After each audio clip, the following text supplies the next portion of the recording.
Hello, hello, my friends. AmyR here with Prairie Paper and Ink. Welcome back to the face, the card making space, and another live, I don't even know, chaos. We'll see. We'll see how today goes.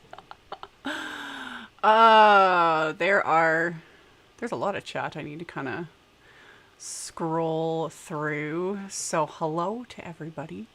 Is everything showing up? Yeah, I'm showing up. Okay, it's all good. I was gonna try running this with just my main computer. And yes, Chris is in the corner, as always.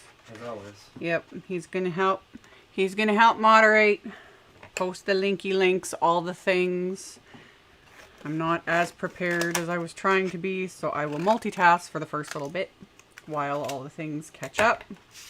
There are links in the description box below the video to just about everything I'm planning on using.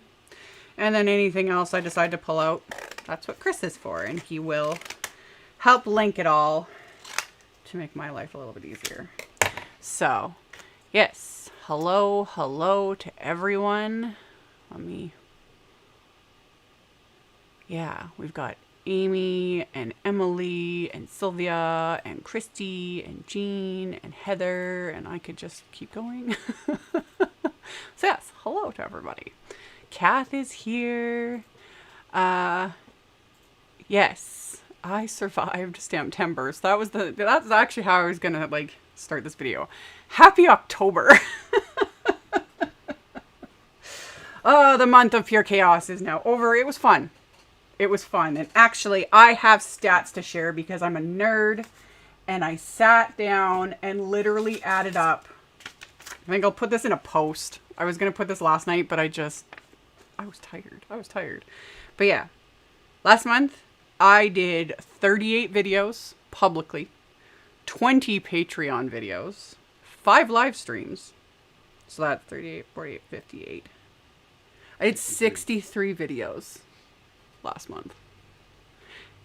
I made 81 cards, and then the pièce de résistance. I had one card published in a magazine as well, which I'm including in September, but thankfully was made well ahead of that. But the issue of that Scrapbook and Cards Today fall issue came out in September. So, yeah. Hit my goals, posted a ridiculous amount of videos, made a ridiculous amount of cards, and I also have filled out and addressed, speaking of Patreon videos, I have another batch of over 40 cards. That's what I worked on yesterday during Tim's Live, and the entire day was filling out and addressing. I still have to weigh them, measure them, postage them, all the things, but because that's what a lot of people ask is what do I do with my cards? I send a lot of them to my Patreon supporters. So huge thank you to them because they put up with me in my chaos. Always. So yeah, the bat light is on. We are doing more Halloween cards. I still have more I want to make. And then the Christmas series, because everyone's asking soon, hopefully this week. I got to sit down and make my little graphics and stuff. That's the only thing that's been holding me back. So yeah, hopefully in the next couple days I can get the graphics made up and officially jump into the Christmas series. I've posted many Christmas cards because last month there was many Christmas collab sets. So that was nice to get a little head start on it. So yeah, it was, oh, my chat's like, I'm way behind. Sorry. We have a question here. Oh. When the item is out of stock, do you still get credit for it? I put it on the screen. No. The only way I would get credit is if you still went in. It doesn't have to be that, again, it doesn't have to be that specific product because most sites, and specifically Simon Says Stamp, because that is who I am exclusive to and affiliated with, when you click the get an out of stock notification, they'll send you an email when that product is restocked. If you click through the email, I don't get credit. It goes elsewhere. It just kind of makes affiliate links null and void. However, if you put it in your cart and you got other things you want to order and you still want to give me or another maker, credit, go click on one of their links. Doesn't matter who. Just whoever you want to support. Go click on one of their links. Again, doesn't matter what product it is. Doesn't matter whether or not you order it. It just registers that link and then you check out and that person will get the credit for it. So that's kind of how you can work around it.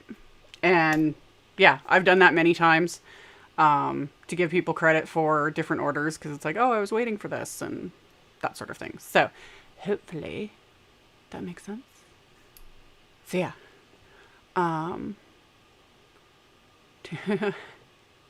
Do you ever get outside besides the walk from the house to the garage? The garage is connected to the house.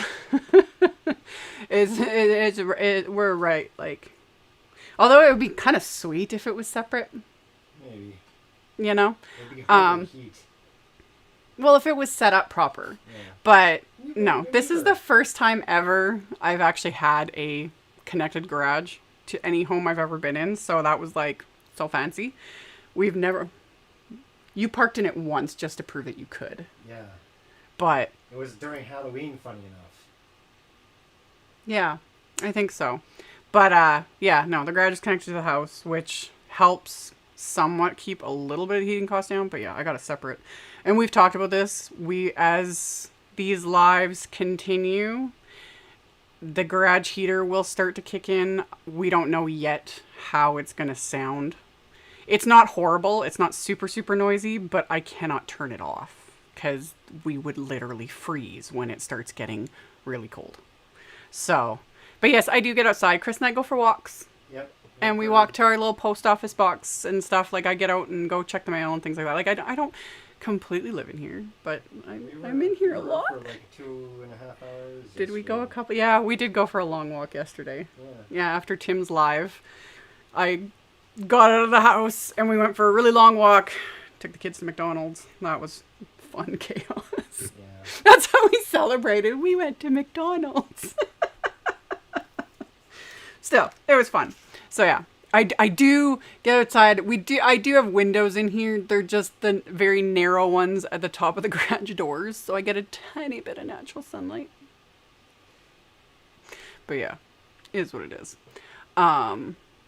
So yeah. And yes, daylight. That is one thing I'm kind of I never look forward to. November is the worst. I'm just dreading it.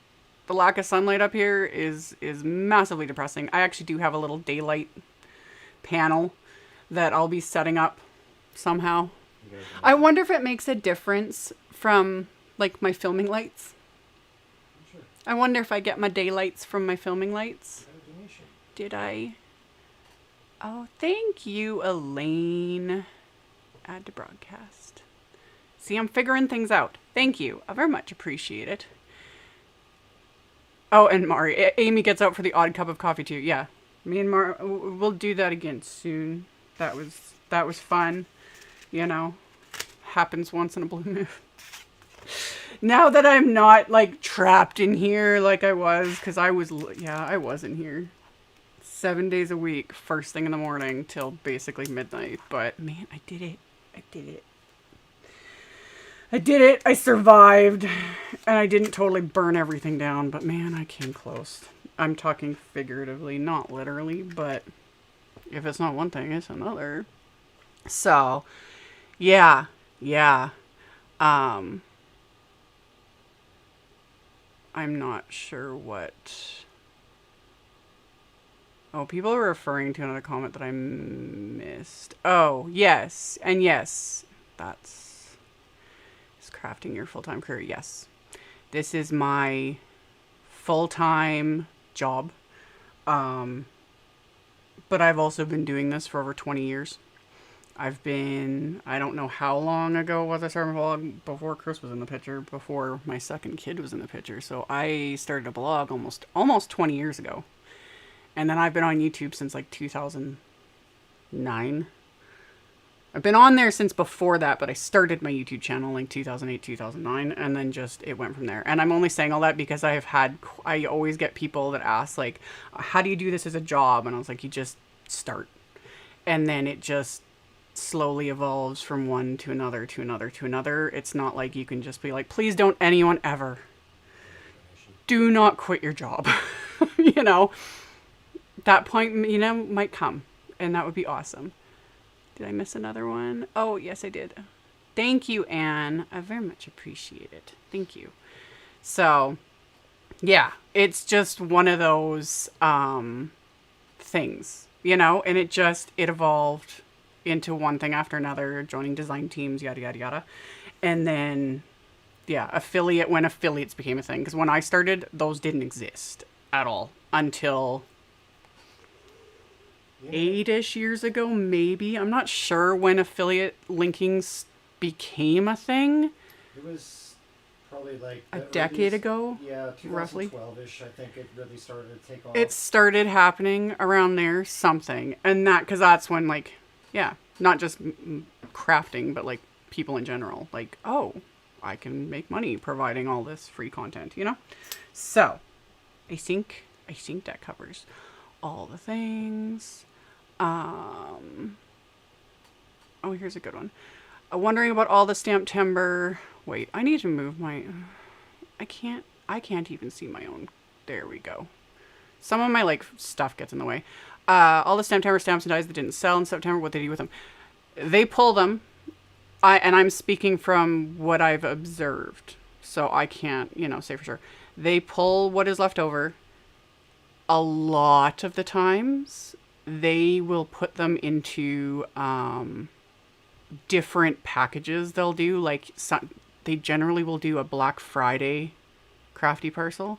Stay tuned. That has, like, all kinds of product, etc. They've also... Heidi, the owner at Simon Says Stamp, is a huge supporter of Huntington's research for personal reasons. She has talked about that in her... when they do fundraising and stuff. And when they do those ones, it's the same thing. They do like these massive crafty parcels. They get tons of people to donate and all this stuff. And they raise all the money and it goes to a research foundation.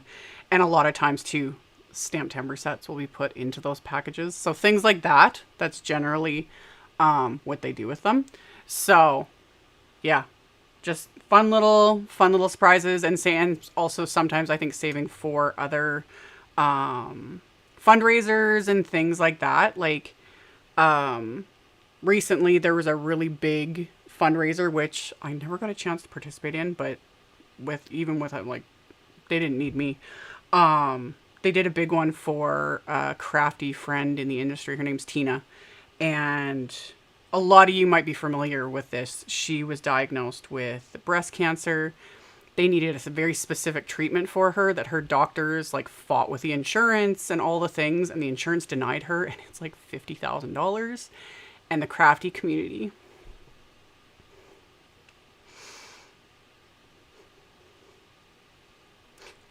we all donated. And then Jana Millen and I forget the other person's name, set up a auction on Instagram, and they raised $36,000 in a week, something like that. So Tina is going to get all of her treatments. They're all going to be covered. And that's because of the card making and crafting community. So tons of people donated.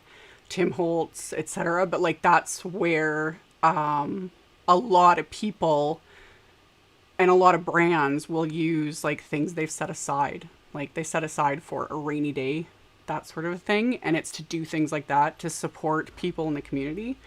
And yeah, I thought it was wonderful when Jana posted just a couple days ago how much they raised. And it was just mind-blowing, you know. And I love it. I love it. So, you won't be live with me if I don't start crying. So, welcome. Anywho, that was a very long-winded answer to what happens with September, but that is pretty much how things just kind of play into it all. So, I've got stuff drying. I literally have my little heater running, so I have stuff drying for today's cards. It is, Loney. Yeah, it was Jana Millen and Loney Riley that started organized the auction. And then tons of people, crafters and brands and so many things, donated and participated and gave their time and so many things. And people were also, because there was a GoFundMe set up, which I'm not sure.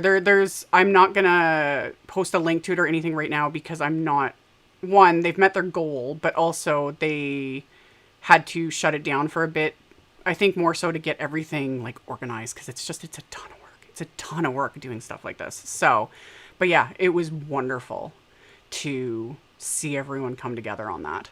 So, yeah. Have you caught up on any sleep? Yes. I had $1 for every time people asked that last month. I get sleep every night.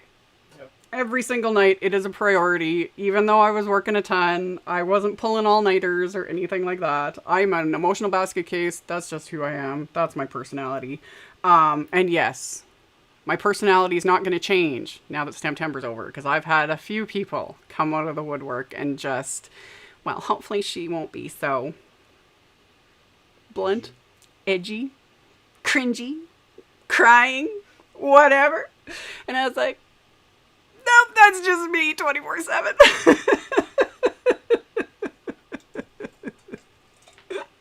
So yeah, that's not going to change. Am I going to stop calling out the trolls and the negative? No, I'm not going to stop.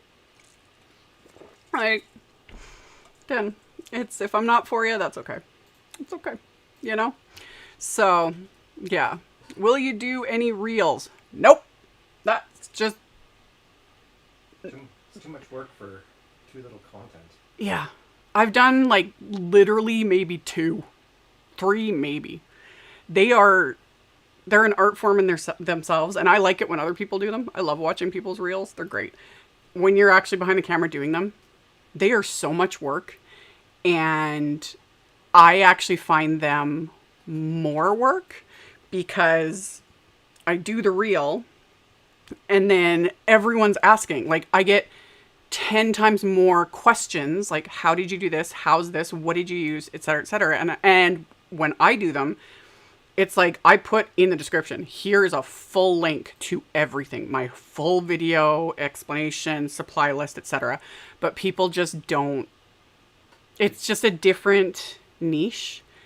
And I don't fit that niche. Because you guys know, I like to talk. Talk and talk and talk. I like to explain everything. I like to provide all the information and link to 15 different sources, my blog, my social media, all the supplies I use, etc., etc. And reels just don't allow for that. And I also make things that are too involved for reels. Yeah, but I love that there are a lot of makers that just thrive on that. And I always look forward to seeing their reels because I was like, oh, that's pretty cool. So, yeah, it is what it is. So, yeah. Anywho, we're having...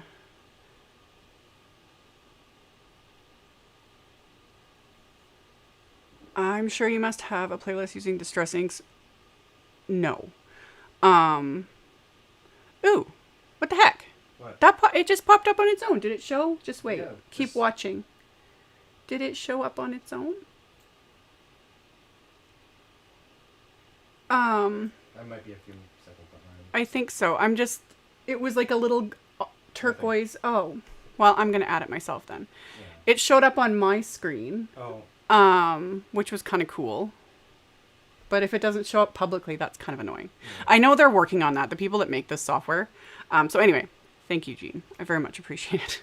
I know there's an update. I need to like update my software. I've just been too scared to do it because when there's new updates, it breaks things, and I break things on my own, and I don't.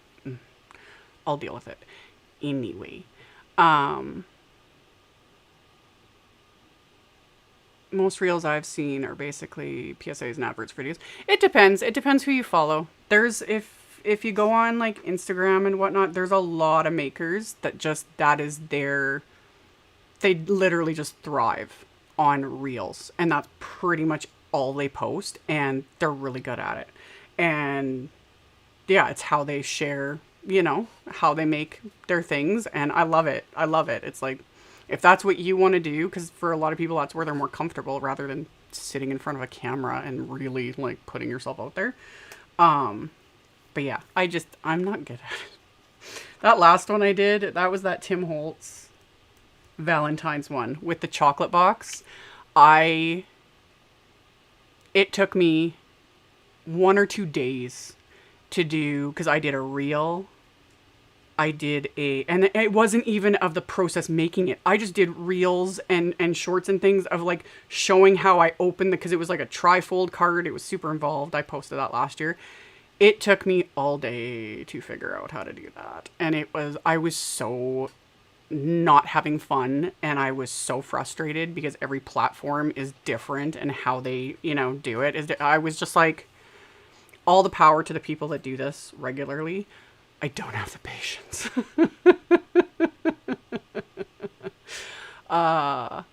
So yeah, it's just bonkers. So we do get big colorful posts from people. Yeah, it shows up like in the actual chat, but there was just a new little thing and it shows up just on my screen in a pretty little aqua color. I was just hoping it would show up automatically, like on the screen, but it doesn't. So I just have to, I like to manually add it. Anywho, okay. I think I've yapped and cried and rambled long enough.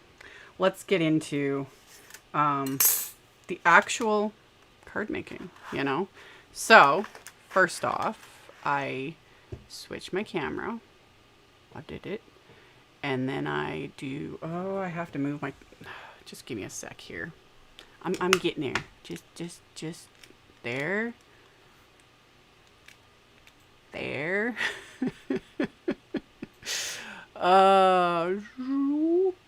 Make me a little bit smaller. Okay, look at me figuring out technology. If it's not one thing, it's another. Okay. It has links to everything I'm planning on using within reason.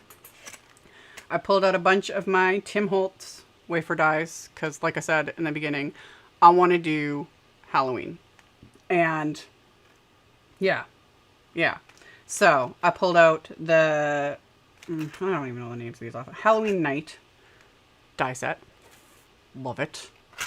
And of course the Moonlight die set. Those are going to be my main two for sure. I'm using the clouds from Edison. This one right now is sold out. I do not know. I genuinely don't know if it's getting restocked. I hope so. Sizzix can be pretty awful about just randomly retiring things, and I wish they would stop doing that, especially with Tim Holtz stuff, because it's fabulous. But I'm planning on using the clouds from that. And then I think I'm going to use 2 tree sets. This is an old one, but it's still available. And then this is the new from the Christmas series. But this is the old tree line. And then this is the new one. This is the Forest Shadows die set. Because the point, this coordinates really nicely with this. And then you can do like the Santa sled. But we're not doing Christmas today. We're doing Halloween. So I got those. And then last but certainly not least, I think this came out, was this last year? I forget. Again, I got links to it all. It's linked below, and then Chris will be posting, links in the chat. But this is the Halloween Sketchbook stamp set. And yeah, I think this was last year or the year before. I want this for the sentiments for these cards. So this is the plan. We shall see how it ends up getting executed. We'll just see how things go. So, hello to Germany and all, everybody. Just everybody. Yeah. So, I need to do a little bit more die cutting because I couldn't get it all done before I started. So, let's just die cut some trees so I can get some of this stuff out of the way. So, I die cut, this is some of Simon's Midnight Green cardstock, and I'm gonna have stuff everywhere like I always do.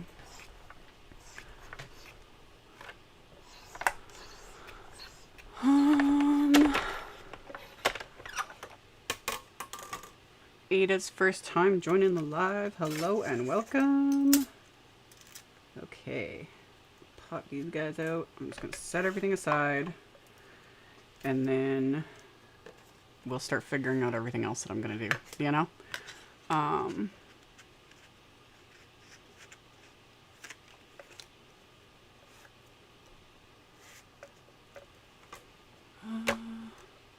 Yes, Tim's Artsy Leaves die set. It's nice. I need to do some fall themed cards with that one. So, yeah, one thing at a time though. I was like, I am just in a Halloween mood, and you can never have too many Halloween cards. Okay, so let's get all of these lined up in here. All my scraps, all my things, and make sure the die stays in place, because, you know, that would help. There we go. Go backwards. When is the right time to send out Halloween cards? Whenever you want. Heck, send them in February. Why not? You know? That would, honestly, I think would be funny. It's like the middle of spring. Happy Halloween, you know? But yeah. And for real, really though, non-sarcastically, I try to send mine out to my Patreon people. Yeah, I try not to wait past like the middle of this month, you know, so that everything can show up on time. But I say that as someone who more often than not starts mailing them like by the time I get everything done and deal with the chaos and blah, blah, blah. It's like I'm mailing them a week before Halloween, and some of them don't get them till like the middle of November. I do that with Christmas too. It's just, I'm hoping this year I can be a little more organized and get things out ahead of time, you know, just so that stuff can show up on time. But I am notoriously late on everything. That is my life.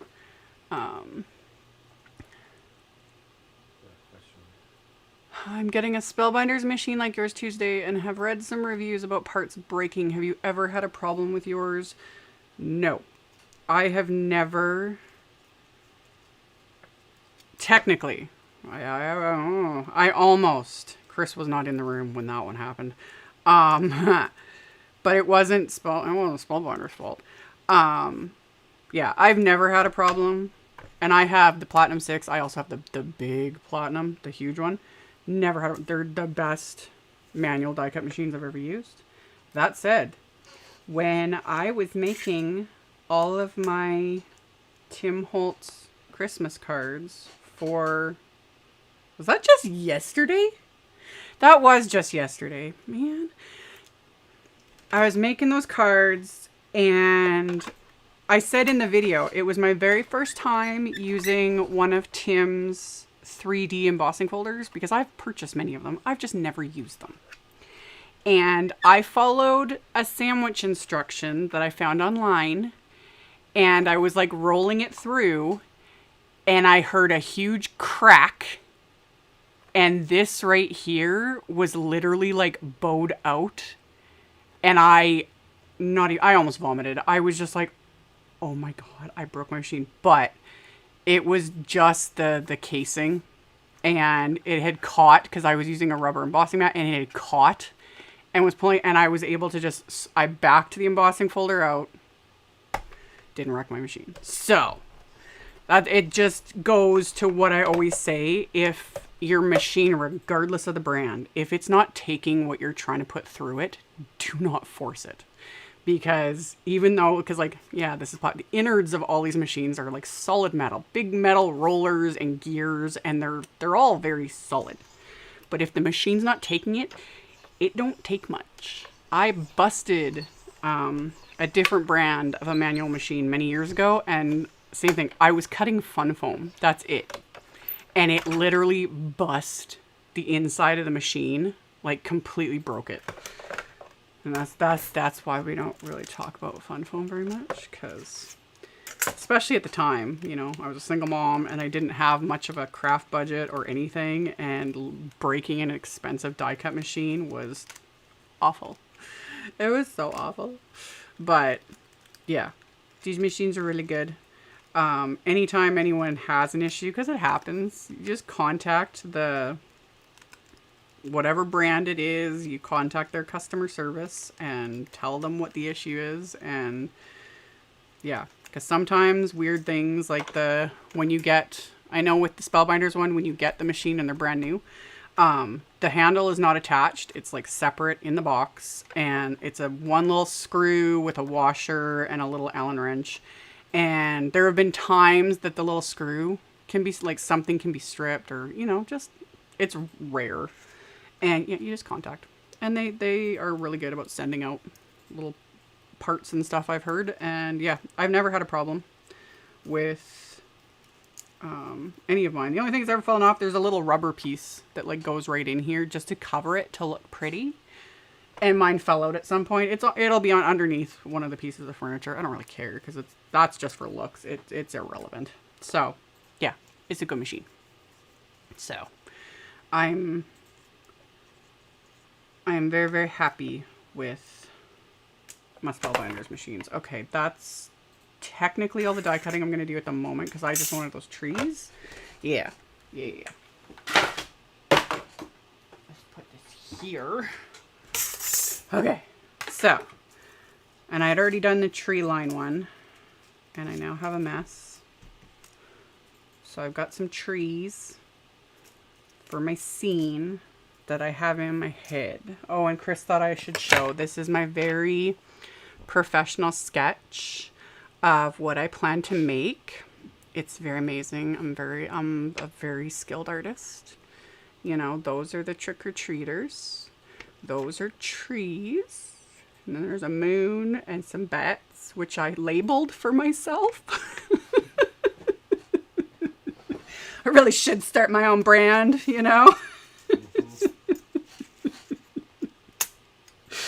Oh, I'd be so good at it. Yep. This is why I use stamps and dies. Like, technically I can draw. It takes me a long time, and it's just, I don't have, you know, a passion for that. Not anymore, anyway.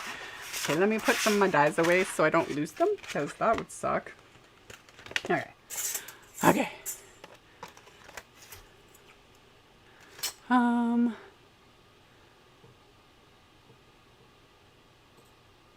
How do you feel about electric cutters? They're awesome.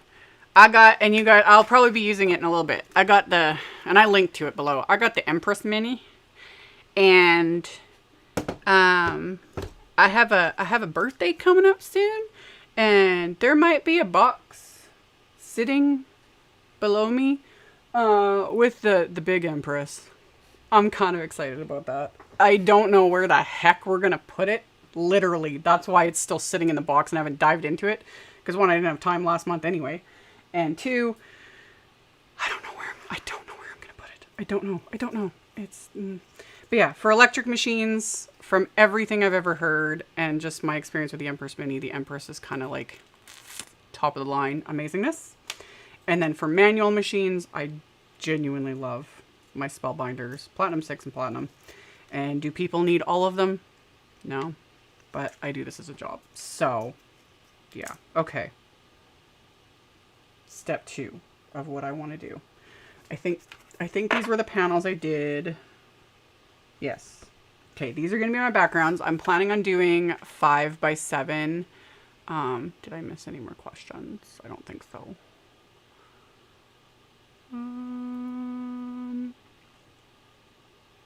Yes.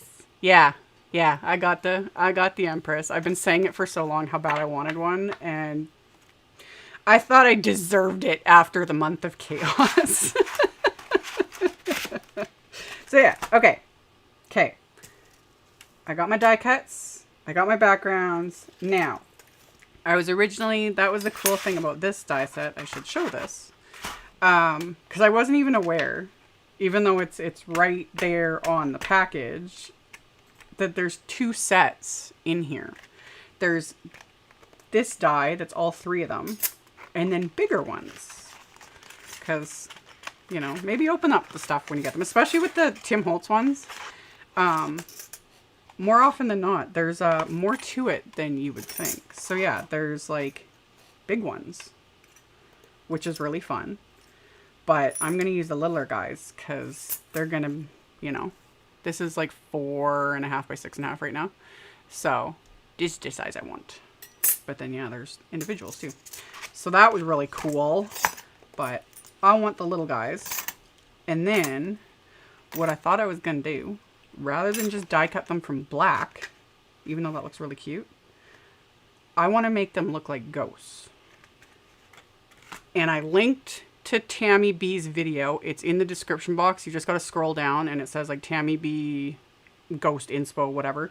Because Tammy B is one of the makers for Tim Holtz. And she's the one that does the unbelievable 3D thing. Check out her video because she did this amazing like haunted mansion. It was just mind-blowing, the thing she did for his, and it was for the Sizzix release, but she did a video explaining her process, and that it was how she made them look like ghosts that I was like, they looked like they were glowing, but she didn't use glow grip paste. She used spray stains. So I watched her video, and she gets the credit, because I never would have thought, because all she used was Lost Shadow and Tumbled Glass spray stain with some water. I think I'm going to add a little bit of mica stain to it, because why not? Why not? So, yeah.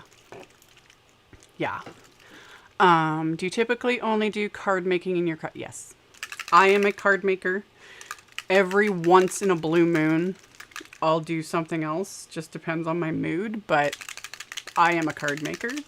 Even tags. I'll make a tag and I put it onto a card, because that's just what I do. So, yeah.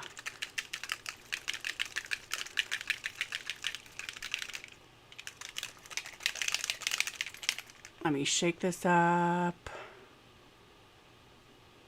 She's gonna make 2 cards because why not? Yeah. Yeah. You guys get me. Is there any other explanation? No. Okay. And like I always say, I know I'm a broken record, but for those that aren't aware, mica stains, distress mica stains, or any spray type product, because there's other brands out there that have like a shimmer, sparkle, anything, you need to shake them up. Yeah, you can see it. All of that is all the mica that has settled to the bottom of the bottle. You need to shake them up. There is a stainless steel mixing bowl in here, which you can hear, and you need to shake them up.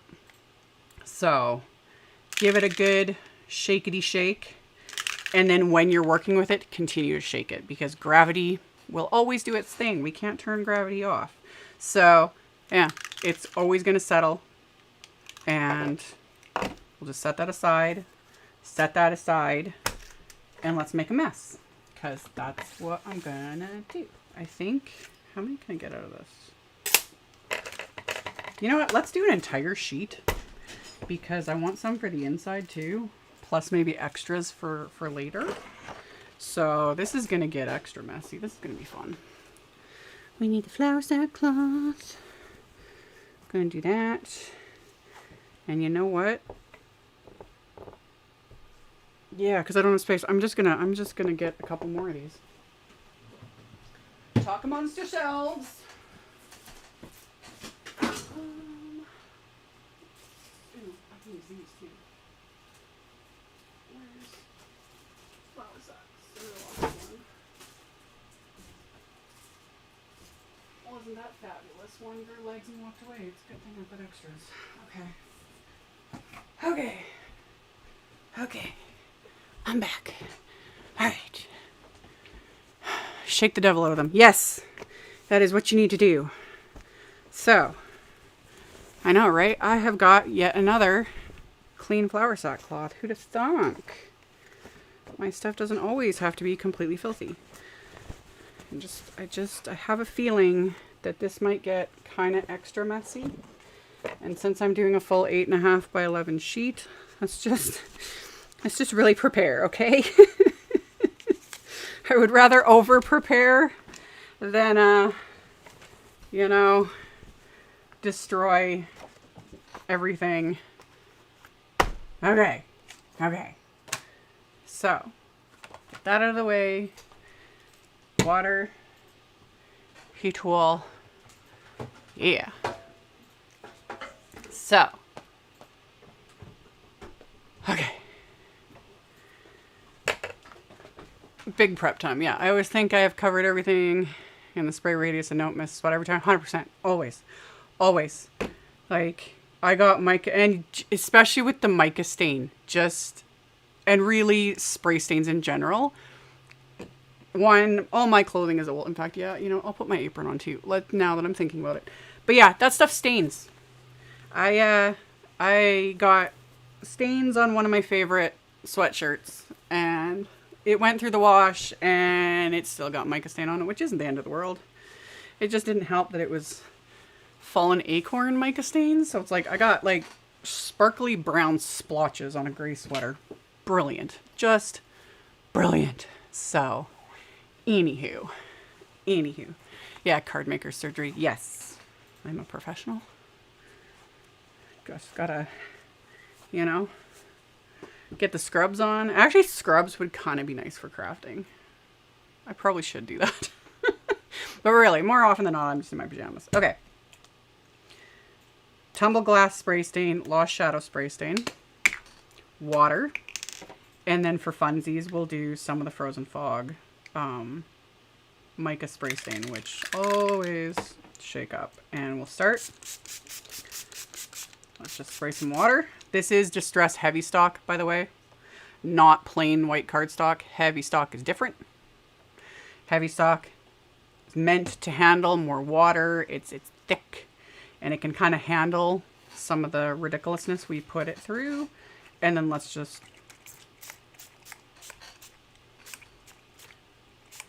so we'll do some lost shadow. We'll add some tumbled glass. We'll add a little bit more water. And then let's add some, yeah, frozen fog mica stain. Ooh, Dawn's here. Hello, Dawn. I know, right? We need crafters scrubs for crafters. Okay. Ooh, yeah. These will be shimmery when they're done too, which is going to be really fun. Okay. Let's try this and see where we're at. Let me scroll back. Would watercolor paper be okay rather than heavy stock? Yes. The only difference is watercolor paper, unless you're using hot press watercolor paper, is you would have a little bit of texture, which is totally fine. But yeah, watercolor paper totally, because it's meant to handle moisture and water and, you know, layers of things. And I use watercolor paper a lot.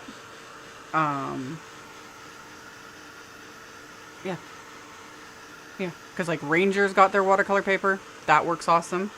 And then other brands, they're not as white, so it just generally depends on what you're kind of going for and what look you're going for. But yeah, it does work. I have crafty clothes. Oh yeah, and same thing. I always kind of like when I go to, you know, I get ink on my hands, my brush, etc. And more often, especially like, yeah, the yoga pants I'm wearing right now that I've had for, I'm not even exactly, like 12 years or something like that.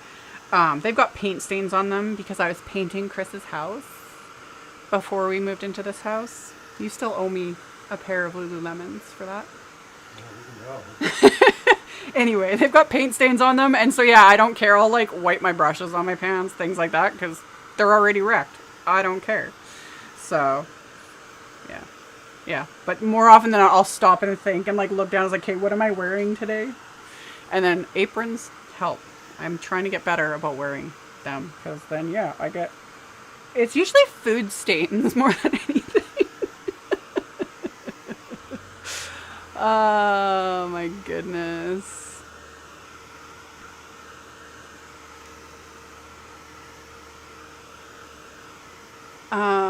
Have you ever had Yupo paper go bad? I saw it at a Best Buy date on it.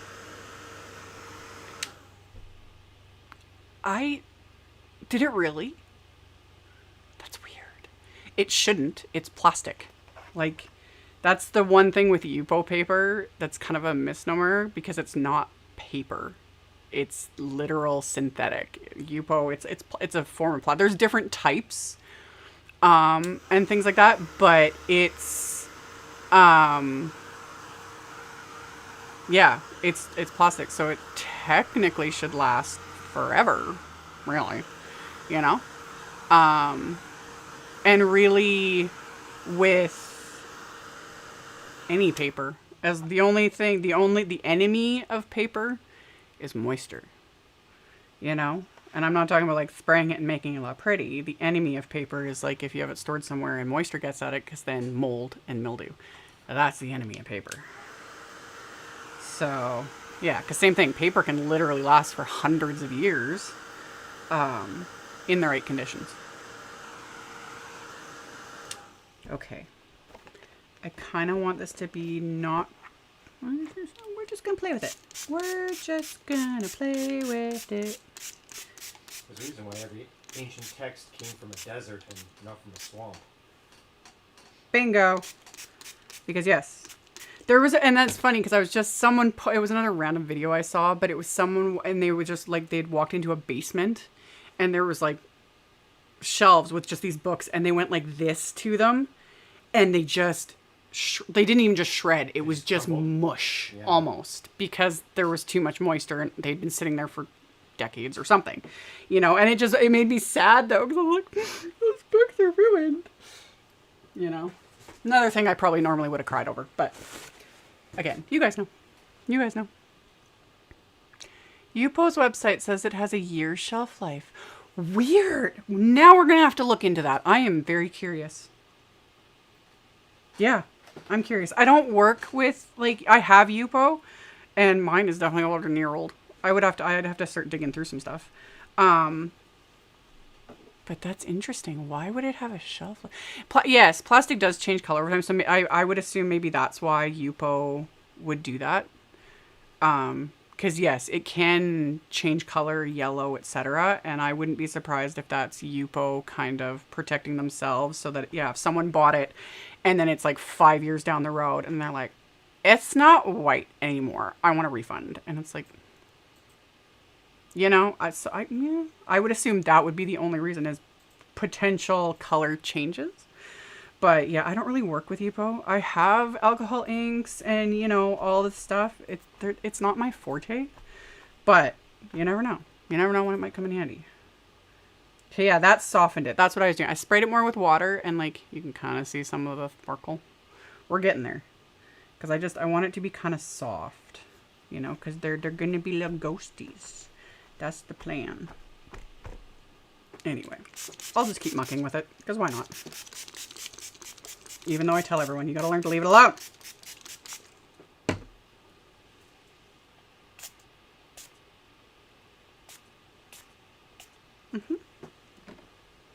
I'm a professional. I know what I'm doing.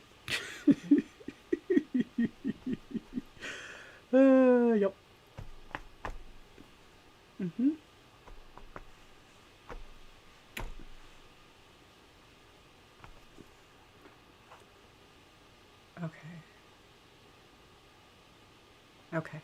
Okay. Leave it alone, Amy. We will dry it, and then we'll die cut it.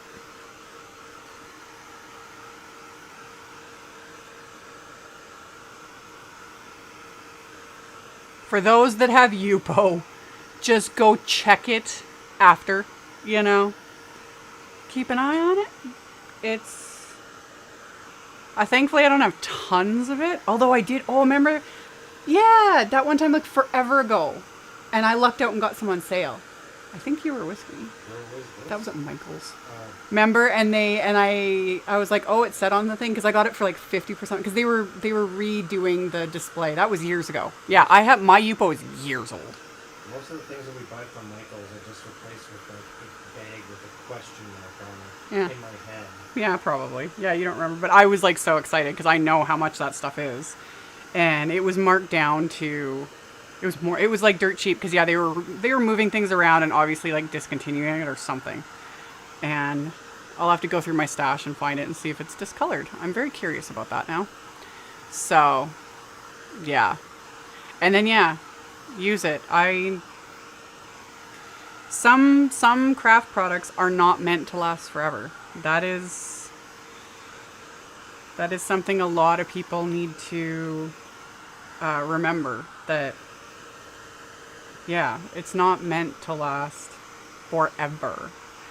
Like pastes and liquid things and apparently UFO, which yeah, makes sense. Makes sense.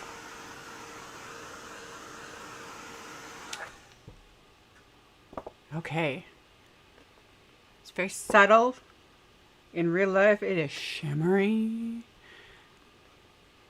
And I can't even turn on my flashlight on my phone. We had to shut off my phone before I started filming because my phone was being an annoying...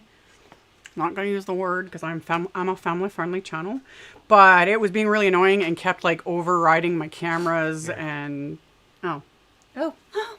Chris to the rescue. Oh yeah. Look at that. Look at that sparkle. Look at it. Isn't it amazing? We'll just stand here and look at it like Hypnotoad for the next 20 minutes. Okay. Okay. Let's get my blanket out of here. Deal with that later. Oh my goodness.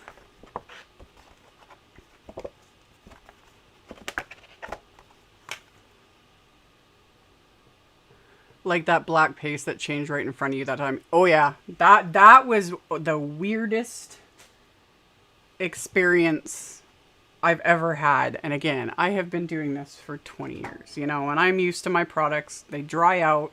It happens. That's fine. That one was weird. And that was one of the Halloween videos I did, gosh, 2 months ago, something like that. And you can see it in the video, and I was saying in the video, it was literally like solidifying and hardening as I was spreading it. It was, I've never seen a reaction happen that fast, and it was, I think it finally just gave up the ghost. It was like I opened the jar and all the little demons inside of it were like, we're free! That's pretty much what happened. So, anyway.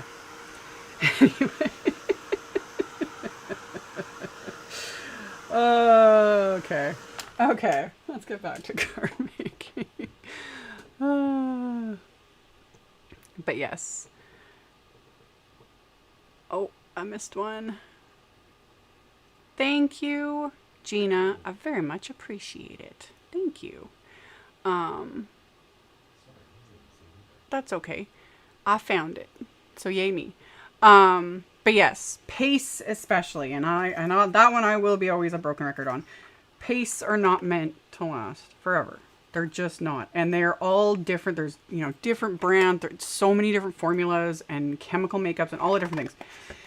And they're not meant. And some, but especially the ones with glitter in them. Because it's those types of formulas. Those ones can dry out. And those ones, especially the glitter type formulas usually, that if and when they do dry out, you cannot, they turn into a solid piece of cement for the most part. You cannot reconstitute it or do anything. Other pastes, more often than not, they might seem dried out, and you can try adding a bit of like distilled water to them, you know. Basically, if you accept, you accept the fact that they are probably done for, and then muck around and see if you can, you know, refresh it. Why not? Why not? Sometimes it works, sometimes it doesn't. And that's also why I always say press and seal, because that does help a lot. Like, seal up those jars before you put the lid on, and yeah, you know. But that said, that's also why you don't need every single color of paste. And I am a hypocrite saying that because I have all colors of paste in many brands, but you don't need all the colors of all the things unless you're planning on using them, because they are gonna dry out. Like, it's just what happens, you know. Okay, let's die cut these guys. Just make sure they fit on her. So, see you later, Dawn. Thank you for stopping in.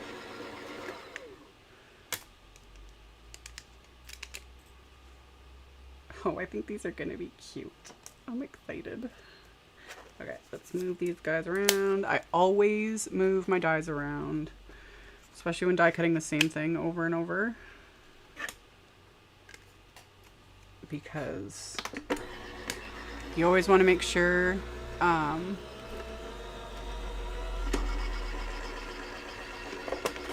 can you put color into texture paste to color it? Yes.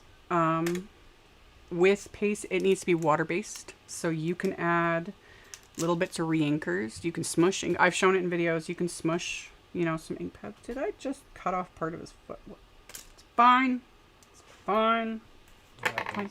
It happens. We're going with it. Anyway, yeah. The only thing you gotta pay attention to if you're fiddling with paste, because like I do it all the time, but when you are adding, whether you're trying to tint the color or you're just adding things to it, especially if it's like re-inkers or anything, don't forget that you're adding liquid to a paste. So the consistency is going to change, which sometimes doesn't matter, but other times, like especially if you're going for like, you want it really intense, like you want a red paste or black or whatever, and you keep adding to it, you're thinning out the paste. So then if you're planning on using it over a stencil, it can start to ooze everywhere. So it's just something you need to keep in mind, that you are changing the consistency of it. And you also got to just, I highly recommend if you've got a project in mind and you're tinting up paste, is to do a bit, figure out what color you want, like get it figured out, and then test it. Because sometimes what you've added, and if you add a lot, say it's a re-ink or whatever, that can leach out into your cardstock. So I would test it, you know, apply it over a little stencil on, you know, the cardstock you plan on using, let it dry and see what happens. Because sometimes it'll leach out past the paste into the cardstock and it'll start like just feathering, which can sometimes be a really cool look. But if that's not the look you're going for, you know, it can happen. I've had it happen when I really try to really deep colors. That's where it gets a little, you know. So, hello, Patricia. So yeah, it's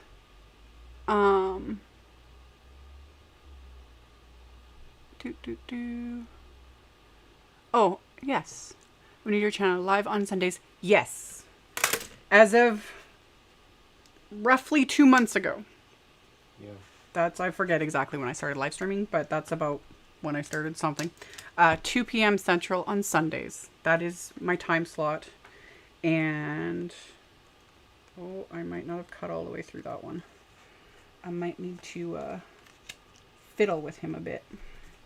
And when that happens, we just reline him back up. I'm going to tape him into place so he doesn't shift. It just fits back into, you can tell, you know, so you just fit them back in there. And then if I have to do it with the other ones, fine, because there's a couple of like little really detail spots. Let's just do that. And then we'll just throw it through a second time.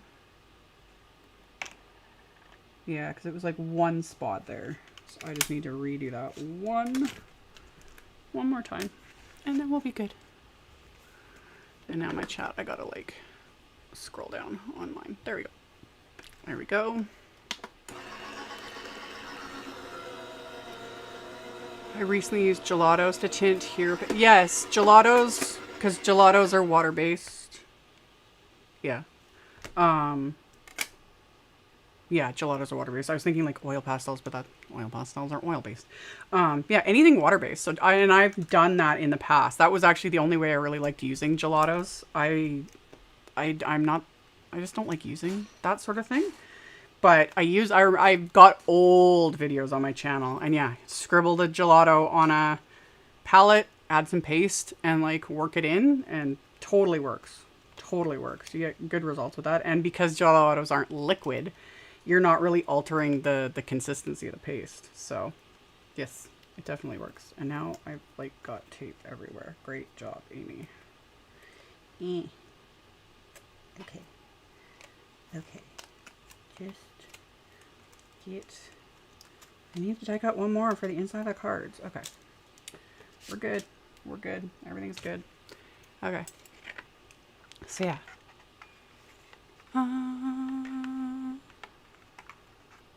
Yes, thumbs up for Chris. He can take the credit for the thumbs up. I already got a thumbs down, of course. Of course. But like I said in my last live, the one that really seemed to upset a lot of people, as to quote the great Tim Holtz, haters are my motivators.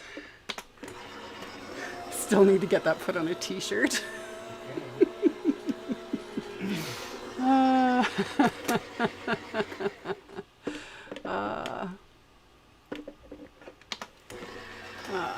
Yes, 2 p.m. Central on Sundays is the time slot I have chosen for myself.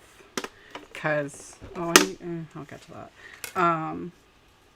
Because, yeah, that was my biggest hurdle with live streams, was making a schedule and sticking to it. Because, again, not my strong suit at all. At all. But so far, so good. This is like, I'm not sure how many I've done on Sundays so far. It's been like a good 2 months worth at least. So something. Yeah, Chris can go back and check. I can't. I'm kind of busy. Okay. There's also little, oh, I lost one. Where'd he go? There's little individual pumpkin dies for this set. So you can make their pumpkins. They're little, the little pumpkins they're holding a different color, which I thought was cute. And I'm going to do that because, again, why not? Why not? So let's get all this die getting.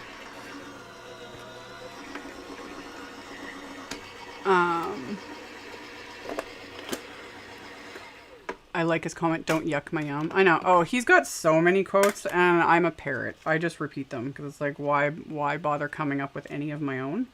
I just repeat his because, yeah, like, sometimes they're funny. Other times it's just good common sense. And this is number 8. Yeah. This is number 8? Yeah. There we go. 2 months of Sunday live streams so far. And October has 4 or 5 Sundays. This being the first, I think there's 5. Yes, there are 5. I will have 5 live streams at a minimum this month. That's the plan, anyway. That's the plan. We'll see.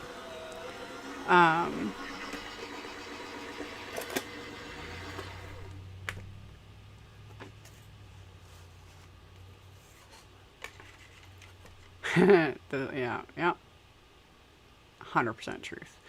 So yeah, if someone is complaining about behavior and you're not behaving that way, then it isn't about you. Truth. Because that's what caused a lot of issues when I had my little speeches about me setting boundaries, and I will no longer accept certain types of behavior, certain types of negativity. There's a huge difference between constructive feedback and being an a-hole. Huge difference. And if you don't understand the difference, you might be the part of the problem. Anyway. Okay. This little scrap is just big enough for me to die cut all my little pumpkins. So I want to do this so then I can put them back in the package so that I don't lose said little pumpkin dies. Okay.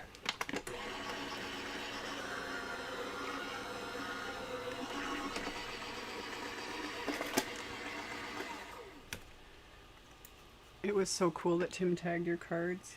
Yes, he shared them on his stories. I wasn't able to get anything done ahead of time. Not last month. Because I was going to send them to him to be able to show in his live. Because that's super fun. But, yeah. Tim's always good about like sharing and commenting, even though he is following, and I can't even imagine how many bajillion notifications he gets every day.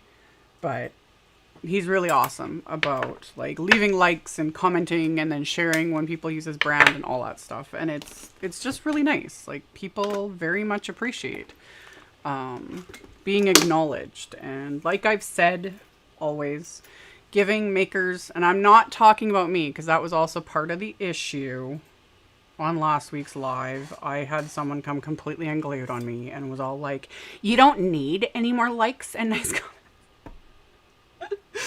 I was like, no, I don't, but I also don't need this garbage either. But anyway, so I'm not talking about me.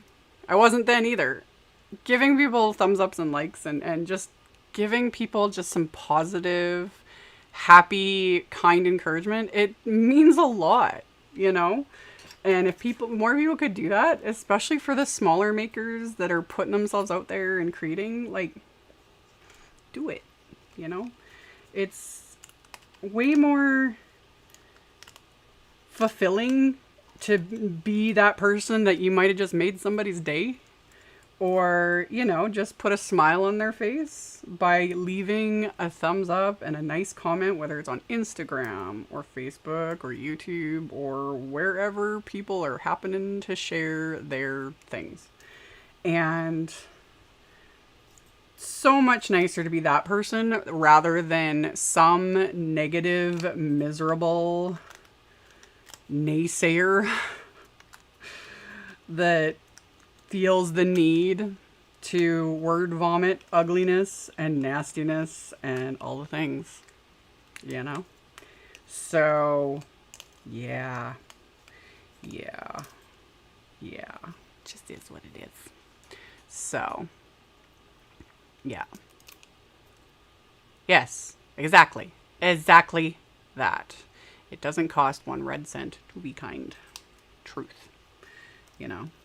And again, there's a huge difference between constructive feedback. You know, if there's something that you maybe think, but also you can give constructive feedback, but don't expect, you know, depending on the things, don't expect people to, you know, depending on how you say it, how it'll be received, etc. But if you say it with kindness and genuine, you know, whatever, there's a difference. Oh, thank you, Kimberly. I very much appreciate it. So, yeah. I went over that very, very somewhat thoroughly, I think, in my last live, and it rubbed a few people the wrong way, but yeah. I was very over the top, but again, welcome to my personality. And for those ones that were, because they were like, I can't wait till September's over so that maybe my personality would change, and I was like, no, that's not gonna happen. Like, it's not really possible. Anyway, okay, let's pop out all these little pieces. Oh, I missed what, who, what, when, where.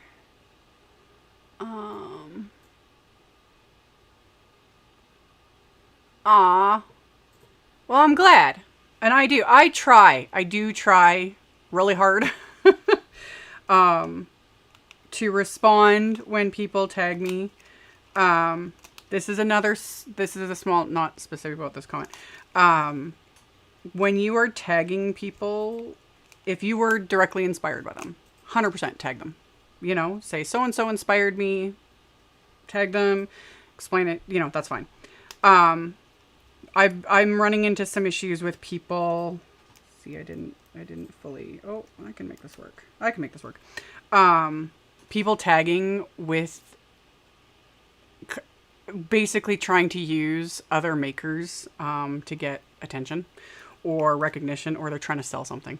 That's just, it's slowly becoming an issue. And I'm like, dude, no.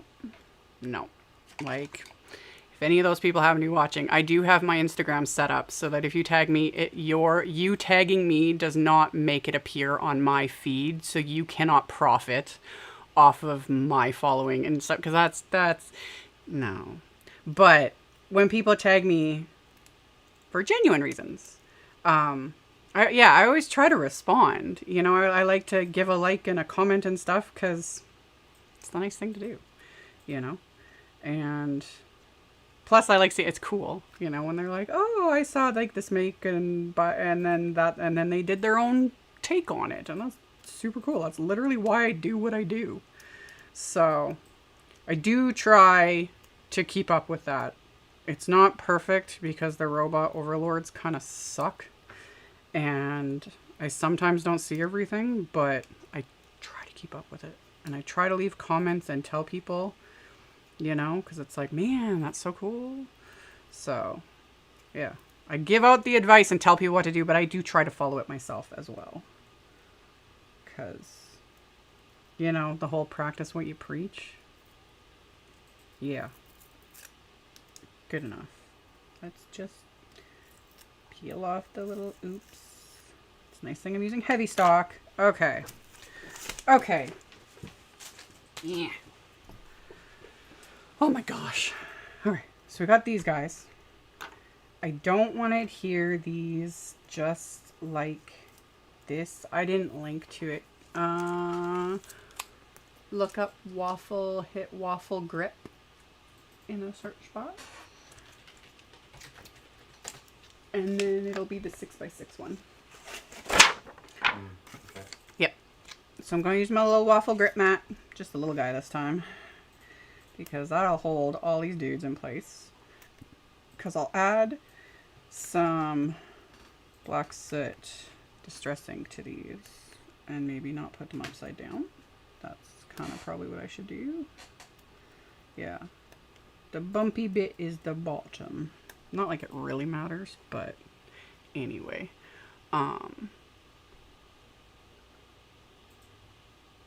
Normal. Oh, people are still going to be posting tons. You know, I'm live today. I still have. There's a lot of brands because like holiday releases, and I got a lot still. Nothing's changing, and I still got bills to pay. It's not like, you know, my job ends when September does, so there's still gonna be tons of content, not just for me, all the other makers. Yeah. It's there's still gonna be lots and lots, and I got 5 million things I gotta do. So these clean up just like your stamps do. Yes. The waffle flower grip mats. Where's my blending brush? Are the same photopolymer, like high quality photopolymer that all our stamps are made out of. So yes, you can use stamp cleaner on them. When I get them really filthy, like this one I don't use as often. This is the one I use all the time, and you can see like it's stained. It's stained. It'll stain just like stamps do because it's photopolymer. It's fine. But yeah, when they get really grungy, I take them to my sink and just a little bit of dish soap, a little bit of water. They're good to go. Okay, black soot distress ink. And we're just gonna grunge this up a little bit, make these look a little more spooky. And also so they're not like super stark bright orange. So just a very light touch. I did do a couple, or one video. Was that last month or the month before? I don't even remember. But I did, you wouldn't know. It wasn't alive. But I did floral cards, and I used black soot, which threw a lot of people off. But I was like, dude, when you actually use black soot, it's fun. It's fun. I'll do more videos. I got plans, but I just don't have enough hours in the day. That's the problem. Oh, I just got my sticky mounts. Is there a specific way I need to attach the grids? No, you can do whatever you want. And you can leave the grids off completely if you don't want to use them. It just depends on what you want to do. For me, and I like having, so like this one, I have the grid mat stuck to it. I just stuck it on there. The other mats that are meant for the misties and things, the grids are actually like, this grid is slightly bigger than the grip mat, which is fine. The ones for the Misties, the grid mat is actually slightly smaller than the mat so that you have a perimeter around it so it sticks to the inside of your Misty. But again, it's up to, you know, because the bottoms of the Misty have their own grid on it. So you don't need to use it.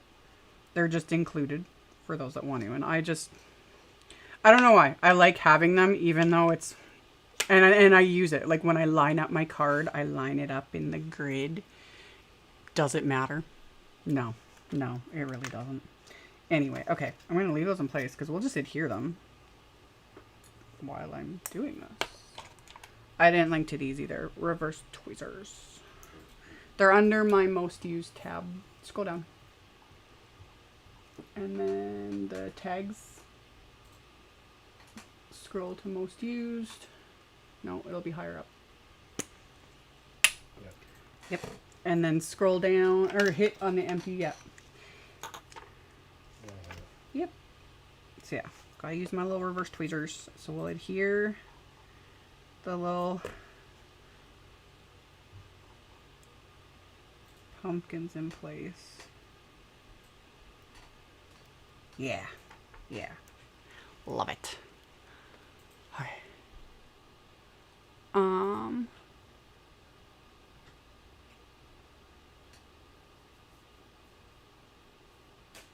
Oh, yeah, okay. This is... You need separate pouncers, brushes for different inks. Yes. There are more types than distress, dye, and pigment. True. Can regular distress and oxide be the same? No. You do not mix oxide inks with distress inks or anything other than like pigment. Because the issue being that oxide inks have pigment in them. And it can literally... I gotta give me a second to think here while I'm... Yeah. And the reason being is you can go from dye inks to oxide. So you can swirl your brush in this. And then if I wanted to use this brush with an oxide, I can. But you can't go back to this because you'll take those oxides and you'll start depositing those pigments onto this and you can ruin your ink pads. That's why the brands recommend separate ones. Now, that said, there are many makers that just do what they want to do, you know, and they have just one set of brushes or pouncers or whatever. And that's fine. You know, like the brands and the manufacturers and all the people, they're just setting out the guidelines. Because if someone comes along and is like, I wrecked all my ink pads, you know, it's been laid out what you should and shouldn't do. But there are many people that they just wipe their brushes or they wash them. If you have the patience to wash your brushes, that's great. I don't at all, especially blending brushes. Pouncers, you can't. The picket fence paper pouncers, you cannot wash them. It will wreck them. It will make them go like ginormous. And you don't want that. But yes, you can kind of wipe them off in between types of inks, things like that. Now, Simon's Positively Saturated inks, they're mostly dye based. However, it was mentioned in one of their lives that apparently there's pigments in them. I can't say for 100% certain, but because I do this as a job and because I refuse to wash my brushes because I ain't got time for that, I personally keep a separate set of blending brushes for my Simon Positive. And those are the ones I use with my Concord 9th inks as well because I'm positive they're very similar formula. But if I didn't have a third set of blending brushes, honestly, I would just have a set because I have a set for my distress inks and I would use those. Like dye-based inks, they're all very similar and it's fine. And with my paper pouncers, I only have two sets. One is labeled for dye inks, so I use them with distress inks, Simon Says Stamp Positively Saturated inks, Concord 9th inks, and then I have a set for oxide/pigment inks. So I hope that makes sense. And that's just how I do it. And it would have been the same with my blending brushes. I ended up getting a third set and I was like, yeah, so... But do people need 3 sets? No. I think that gets into a little bit of overkill. So, yeah. So oxides could be used with pure pigments back and forth. Technically, yes. I would just more so, I would be more concerned with like, because, you know, if you've got like a bunch of color, you know, concentrated in a pouncer or a blending brush, so say it was like a really light green, and then you go to use it with like a really dark green, you know, because again, pigments sit on top, so you could get a little cross contamination of color. It's not going to wreck anything. So, but that's, and I've shown that in videos. I just use like a cloth or a bit of paper towel, and I, you know, kind of dab and, you know, kind of remove the excess, and then I go on about my day. Scrap paper too. I do that too. So, yeah. Yeah.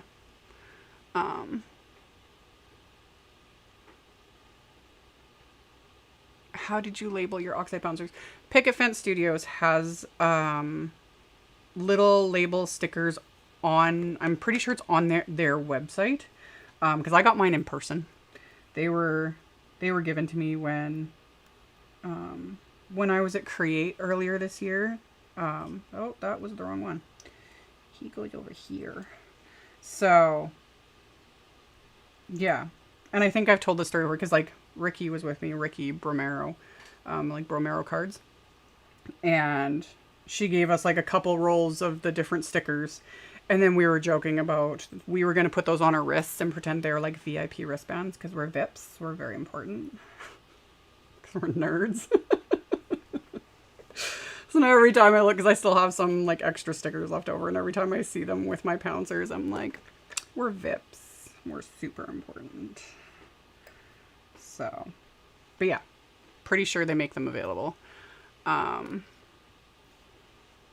yeah, that's, and then a couple of my pouncers I labeled with a Sharpie. I just put VM for like Versamark, aka clear embossing ink, and then my other white pouncer, I think I put like, I think I labeled it, I can't remember, but you know, those ones, because they're specific, because I don't want to mix my pouncer for my clear embossing ink with my white pigment ink. Don't want to do that. Okay, so I got all these guys. And that one, ooh, where's my, there, good enough. Good enough.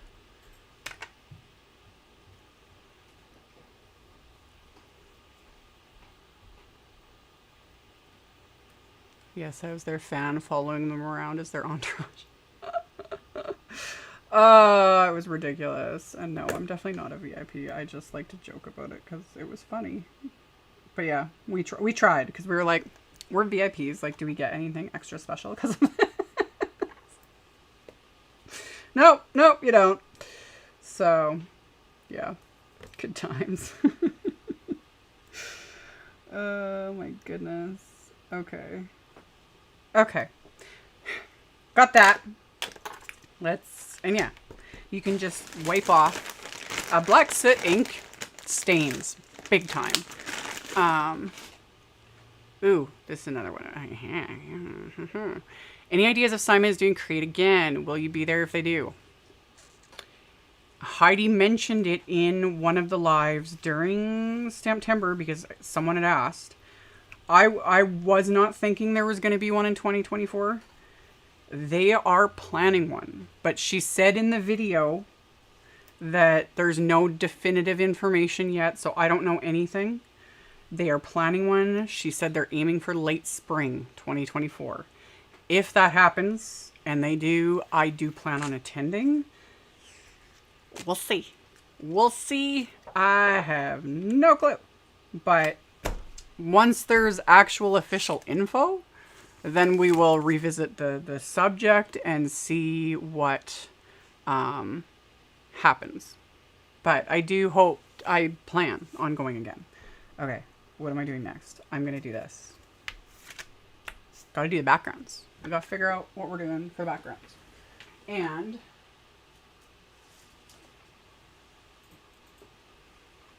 my moons kind of look sad. But I kind of knew this was going to happen. So I used the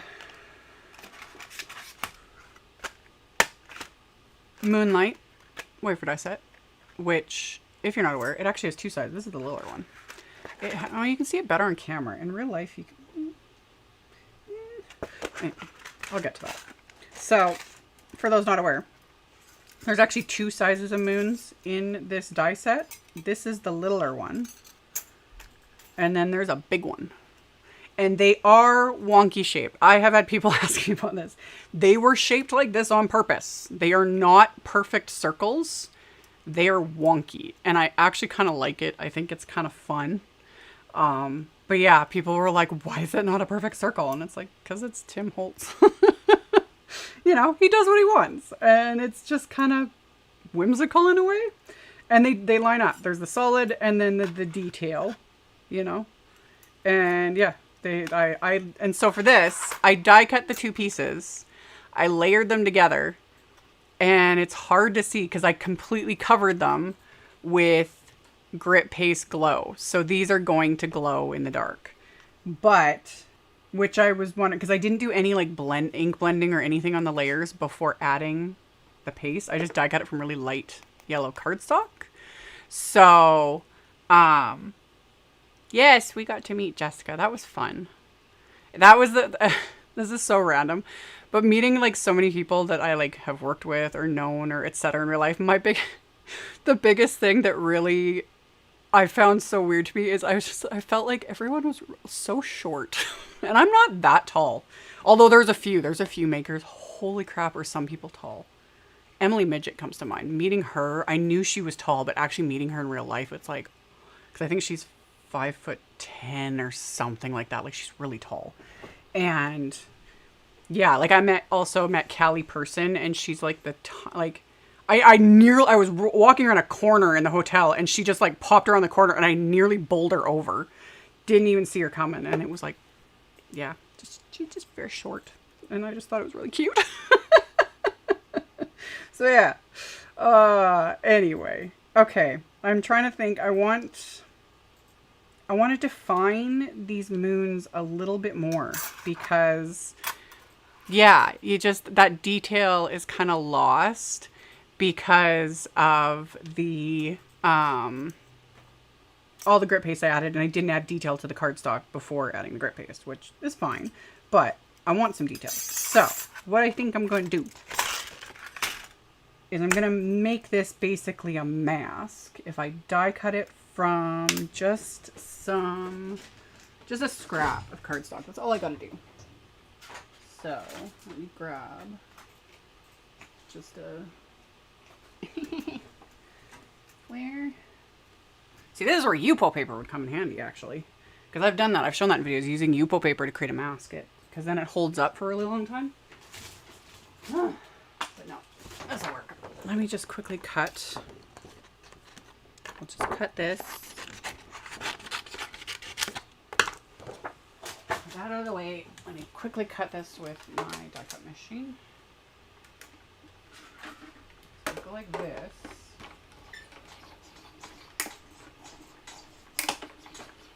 Alright. So then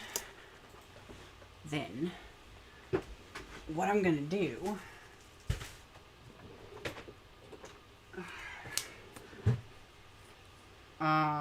you can try searching for these. If you search Tim Holtz brush on, it won't, because yeah, just under the, oh, you need to have the Simon brand under shops. Yep. And then yeah, go Tim Holtz brush.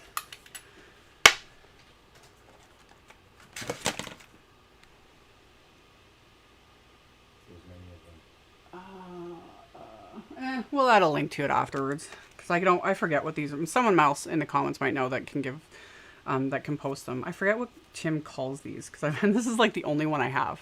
But you can do this. Just wait, let me take this one out. But you can link to. I'm gonna use hickory. Do I want to use hickory? Yeah, I'm gonna use hickory smoke. Distress crayons.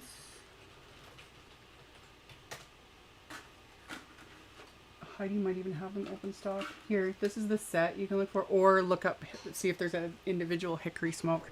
I don't use distress crayons very often. Just saying that right out. However, distress crayons do apply over grit paste. And Tim showed that in his, I think it was the live he did for, I think it was the one he did for the Ranger Halloween release. It was either that one or it was the one for his Sizzix Halloween release this year. It's in one of them. And they're all his lives are timestamped and everything else. But he showed this and I was like, ooh, because it was like how to get the detail. Because I'm not taking credit for this. I would never have thought of doing this. And again, I don't really use distress crayons much. It's just not one of my ways of thinking. Just distress blending brushes. Yeah, maybe look that up. Distress blending brushes. So yeah, you just take, thank you, Kath. You would know. Kath is one of Tim's makers and she makes amazing cards and stuff. Like, just phenomenal. So you take your little distress crayon, scribble a little bit on there. I am just going to spray my brush a little bit. So I'll get my brush just a little bit wet. And because I don't want it to be super dark. And then I can just kind of line it up with the pattern on here. And maybe pop out that other little piece. Get him out of there. Again, it doesn't have to be exact. I just gotta see where the heck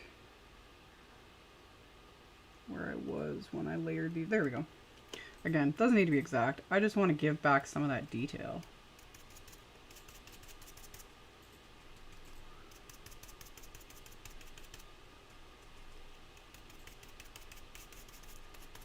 Did you find them? I did. Oh, good for you.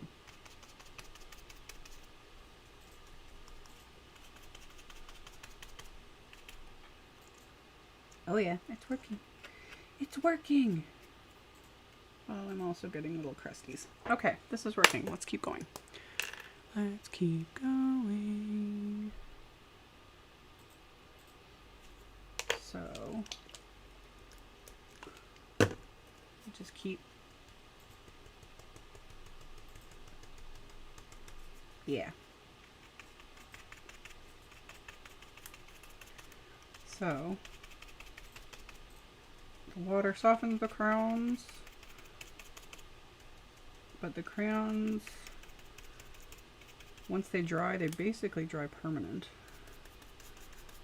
And that's also what enables it to like sit on top of the grit paste. Because if I just used ink, you know, distress ink, etc., that's not gonna, it's just gonna sit. It's not gonna dry. See, that's what I was going for. Now it looks more like the moon. Perfection. Okay, let's do that again. Now I just gotta figure out where, there it is. You go over here.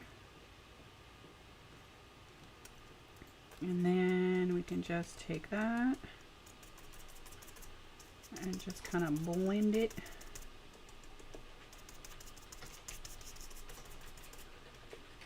Blend it into the openings, and that will kind of help define the detail. Yeah. Yeah. Subtle, but that's what I was going for. And then I can scrub it off on my apron. And then we're good. Okay, so that's good, that's good. This I can just quickly wipe off. So yeah, I got my moons for the background. Wipe that off on my apron too. I'll save that for later. So, we got moons, and now I gotta do an ink blended background, because we're gonna have our moon and trees and little ghosties. That is the plan. And I'm gonna do that. I think I need a blending brush. That would help, you know? That would help. Okay. Okay.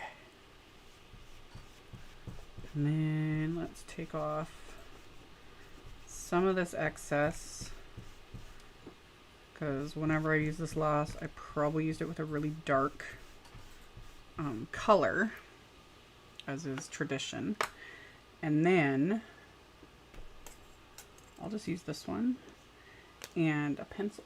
Where's my pencil? Actually, no, I'm going to use the outline. I know what I'm doing. I'm a professional. I know what I'm doing. Because if I do this, just trying to think how I want the moon to show up. He's going to go, I think, like that. So then if I trace along the inside of the perimeter of my moon with a pencil, so that I know where this is, because since I'm tracing along the inside, this is not going to get seen, it's just going to get adhered over with my moon. There's always a method to the madness. So let's do that again. Just like so.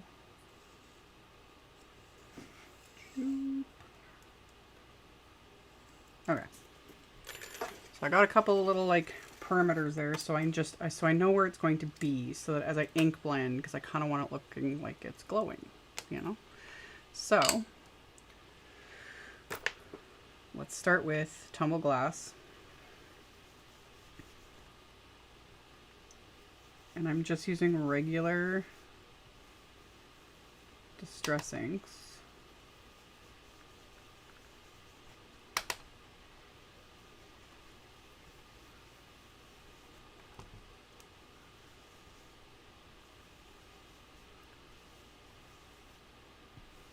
And just keeping it light for now.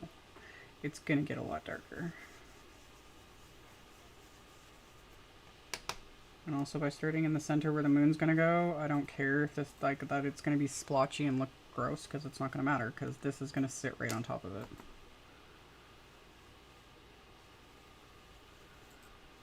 There we go.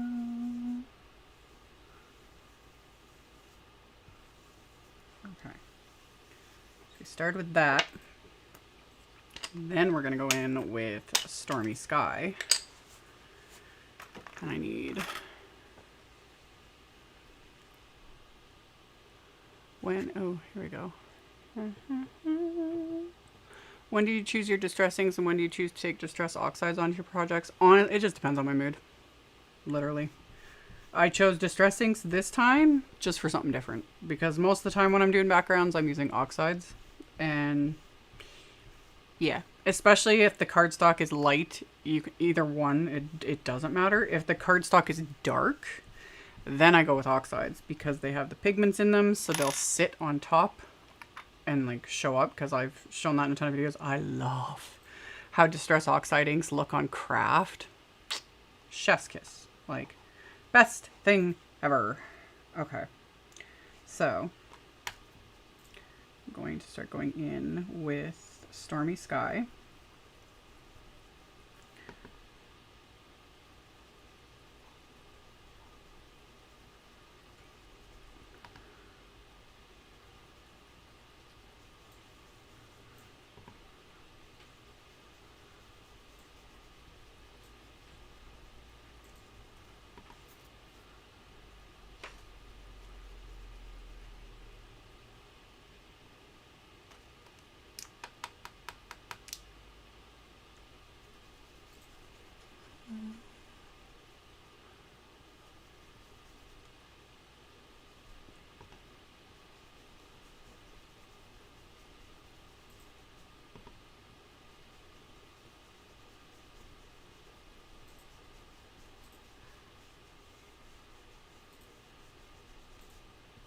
Blend.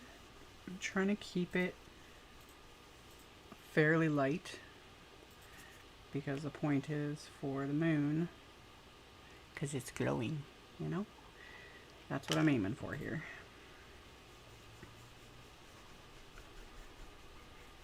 And as always, the blend doesn't need to be perfect either, because of course I'm going to splatter this. Of course that's going to happen. So we'll do that. And I'm not worried about this bottom area, because I think I'm going to add like browns to the bottom area for the ground. So we'll start with that. And we'll do the second one.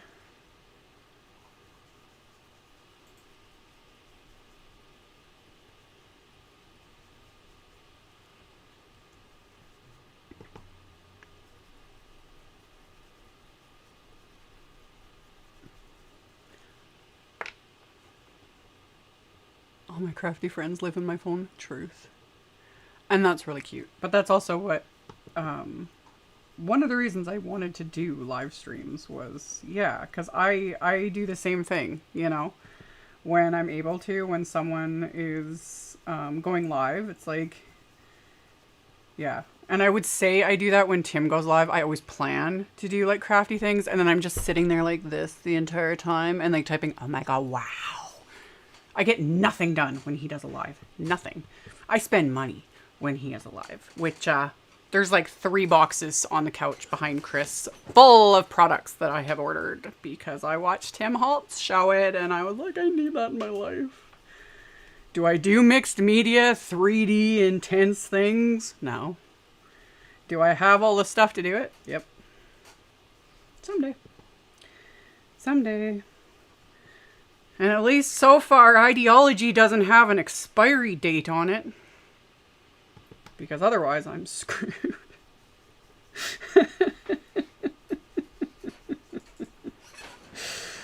Yep. Yep. Yep. So, yeah.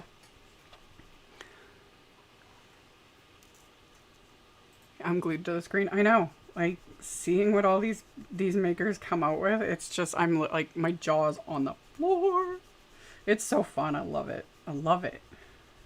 But yeah, I have a very hard time like crafting along. No. Very rarely am I able to multitask that well because I'm just, yeah, I'm too busy shopping. That's where I'm multitasking. Instead of crafting, I'm shopping. Okay, so we did Tunnel Glass, Stormy Sky, and then we're going in with Chip Sapphire because, man, I love this color. This will just start deepening it up.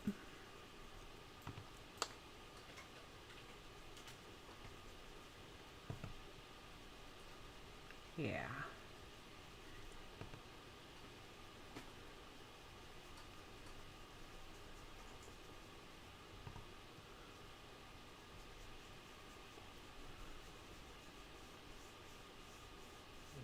Another donation. Oh. Thank you, Leanne. Oh, no matter what, it is appreciated. Honestly, I appreciate it. Whether it's super chats or just you guys showing up, people watching my videos, thumbs upping, commenting, etc. I appreciate it. Seriously. It all adds up and it all helps a ton. So, yeah, thank you.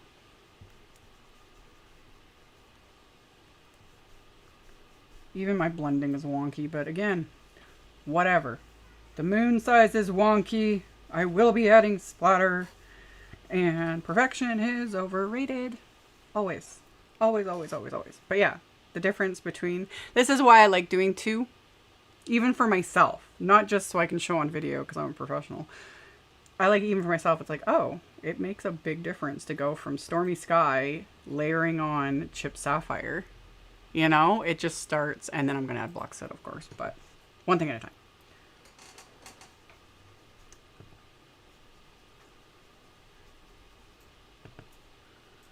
Just keep adding that to the perimeter.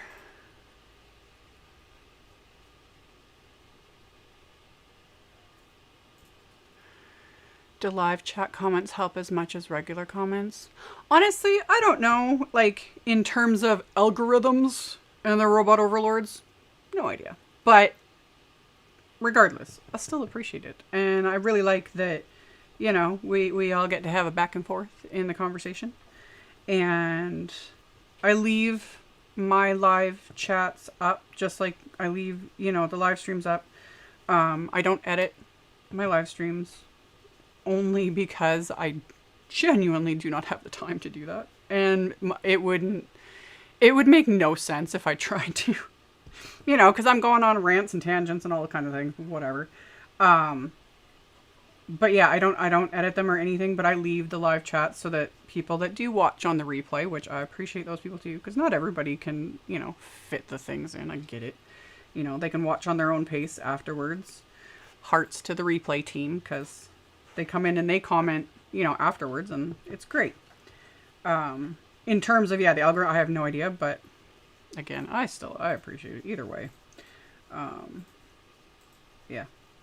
I like the interaction, and I always try to, like, respond. You know, I give all the comments on my YouTubes little hearts so that people know I've read them, and then I respond whenever I possibly can. Delete what I gotta delete every once in a while. Doesn't happen very often, thankfully. But, you know, it's good. We've got a good little corner of the interwebs going on around here. And then, see? It's coming together. It's working. It's working! Okay. Now we come in with the black set, which gets the most intense. If I can find, there it is. Okay. I thought I lost it. We're good. We're good. We're good.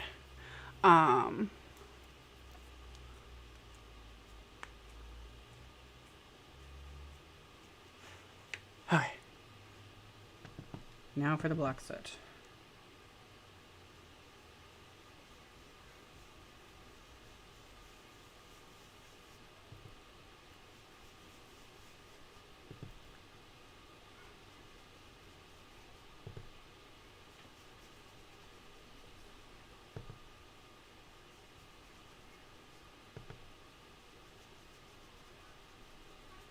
Yes.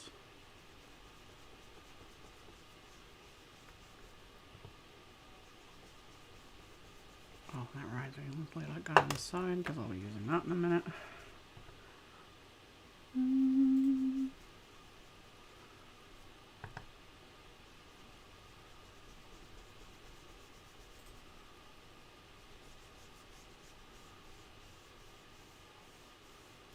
And just whatever's left over on the brush, just soften it up a little bit, not a ton. And again, up to chip sapphire and then adding black soot. You know? Again, there's always methods to the madness.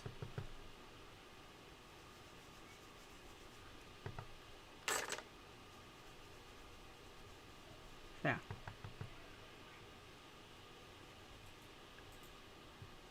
Star Wars reference. Yes. It's working!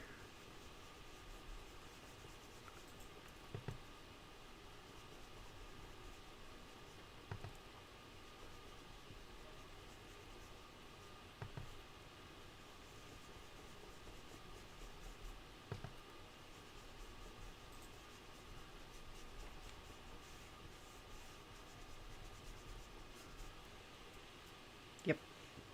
And then, yeah, whatever's left on my brush, I can just soften that a little bit. Yes. And then we need the ground, which I'm just going to use browns for that. So I've got Vintage Photo to start off with. Oh, did I miss something?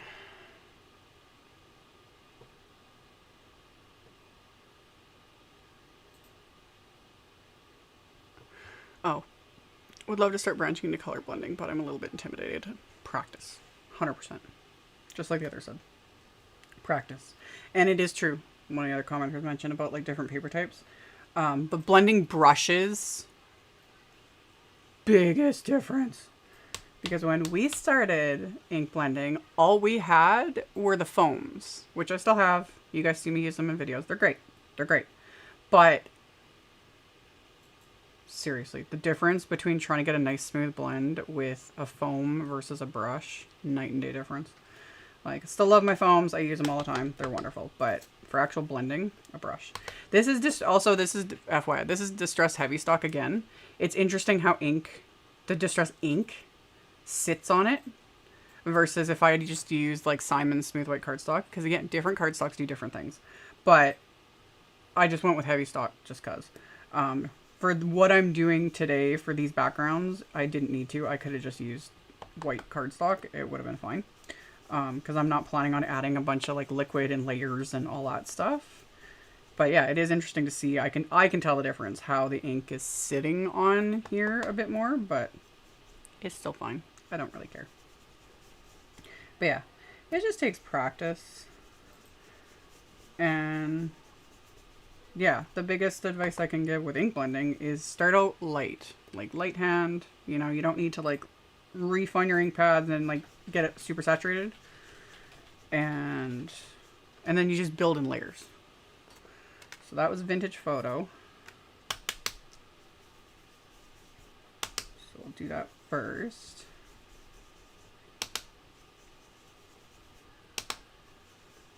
And then that into place. And then I'm going to go in with some ground espresso to make, you know, not black soot, ground espresso.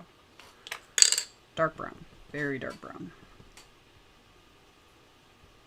Yes.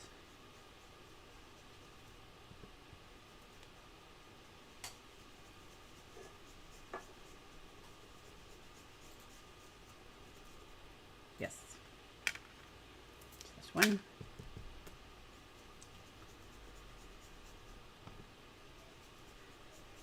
So go that. Yep. And now to quickly wipe up said mess. Oh, maybe put the cap on my distress crayon instead of letting it sit and dry out. Okay, one of those. Let me get these guys out of the way so that I'm not getting my elbows into everything.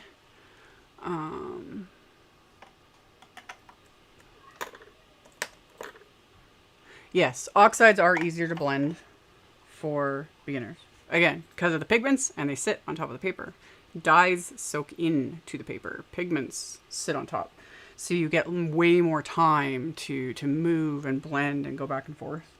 And yeah, but like it just takes some practice. And it doesn't take like years of practice either. It just takes some practice. Okay, let's clean up the mess before I add the splatter and make more mess. Splat box.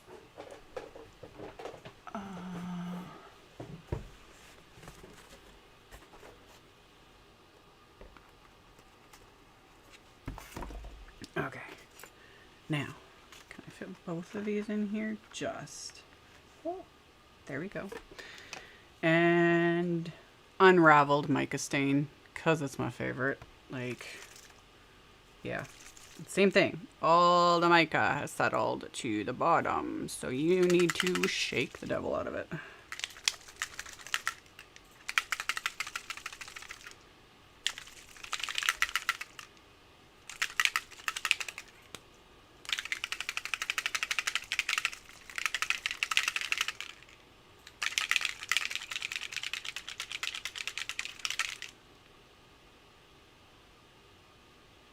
Alrighty, everything is shooketh,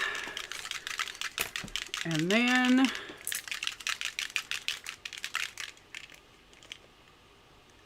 put some on my little palette here.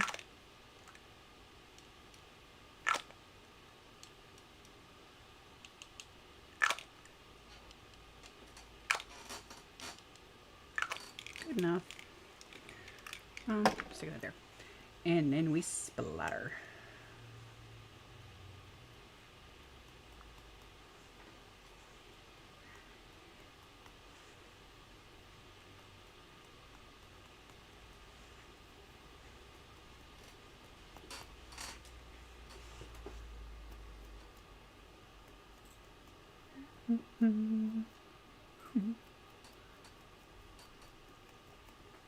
You use it all up. Just cuts.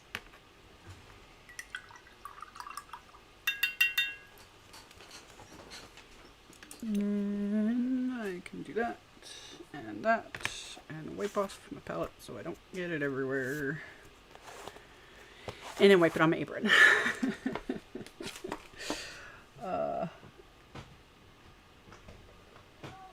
Okay.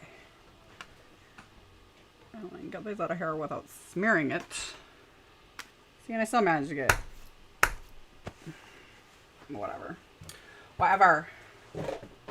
Oh, these backgrounds are going to be fun. Starting to see it. All the little dark spots are just areas that haven't dried yet. See it? Yeah.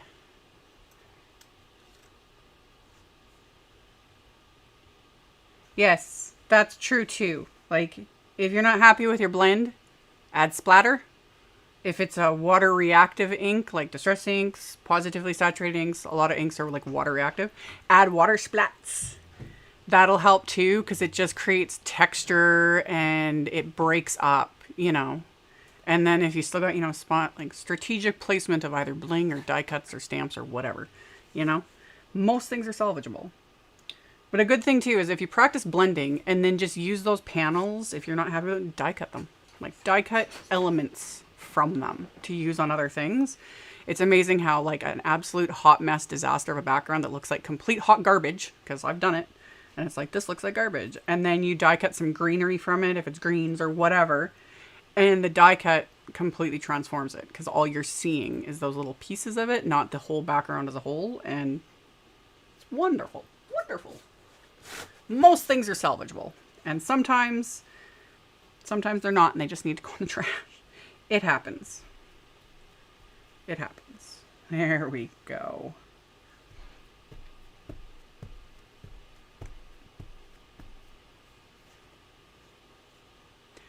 Question, do you remember which was the first stamp you bought?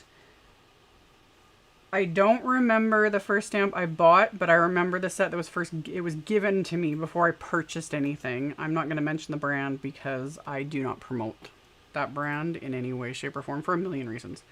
But I do remember the set. It was a variety of stamps. But yeah, that was also over 20 years ago. So.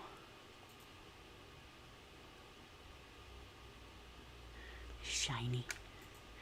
Shiny. Love it. Okay, so we're getting very close to being done, hopefully. I've got all my die cuts that I showed earlier from those, what were the names of them? Tree Line. Yes, these are the Tree Line. These came out forever, still available. And then these ones were the Forest Shadows that Tim Holtz just came out with in his holiday release, because I thought if I layered them it would create like a super cool, this is what I'm kind of aiming for here. So we do that.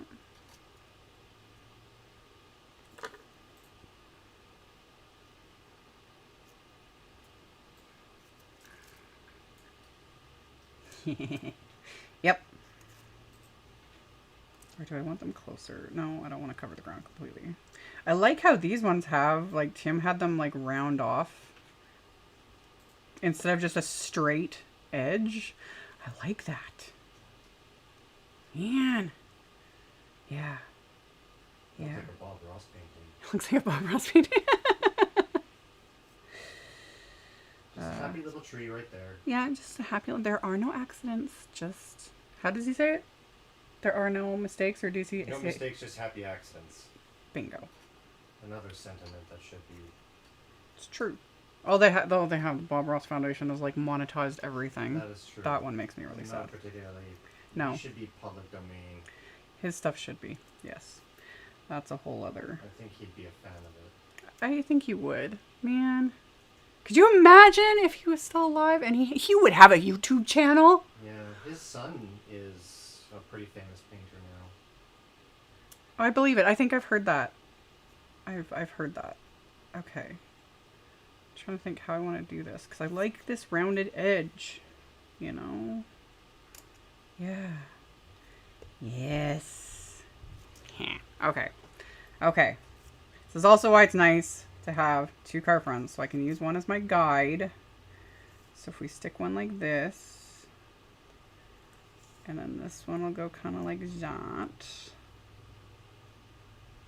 Yep. And then that one's going to go like that. You know? So yeah, got my trees. And then the moon. And I'll die cut some bats because there's going to be some bats for the background as well. Yeah. I love it. Okay. Let's start gluing some of this stuff together. Okay. Yes. Yes. Let's do the moon first. Let's glue the moon in place before I forget. So that I'm not gonna glue the trees under there.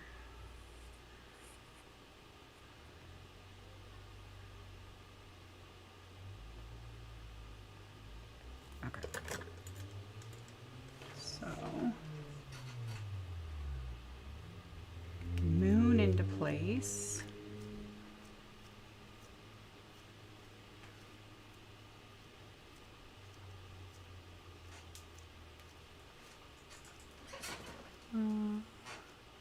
The Bob Ross story is actually quite... It is. I have refused to watch. There's a whole like documentary on it, and I kind of refuse to watch because I saw the chatter about it, and we're pretty well aware of it all, and it's sad. Like, it's really sad, and it's really frustrating what the people that own the rights to his name and foundation have done, and it sucks, really. Because he himself, he was pretty awesome, you know, and his own story, like his life story stuff, that's really fascinating, and Also sad. it is sad too. It is. But yeah, he just wanted to share positivity and creativity and just encourage everyone. Yeah.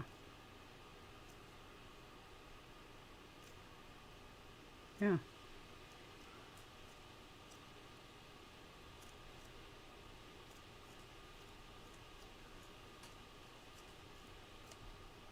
Okay. So these... And yeah, what I was saying earlier, what like me using the distress crayon, like if I had done ink instead of the distress crayon, like me going, you know, really pressing, like I would have ink everywhere. I still have a tiny bit of the crayon because it's not fully dry, obviously, but I'm not getting like gray ink everywhere because ink would have just sat on top of this paste. So, but still, I was able to get out of there that little bit of like random chunks of stuff stuck on there. Okay.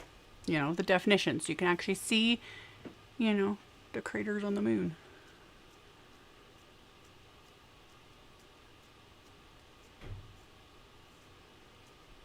Okay. So, now I'm going to start adhering the trees. Doesn't need to be perfect. It just needs some glue on it. Woo. That can get covered up. It's all good. There's no mistakes, just happy accidents.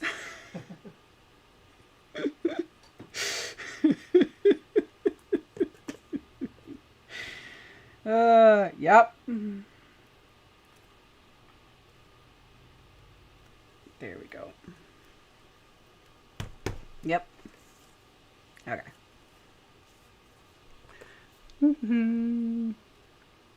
Nobody saw that. It didn't happen. We're good. We're good. Huh?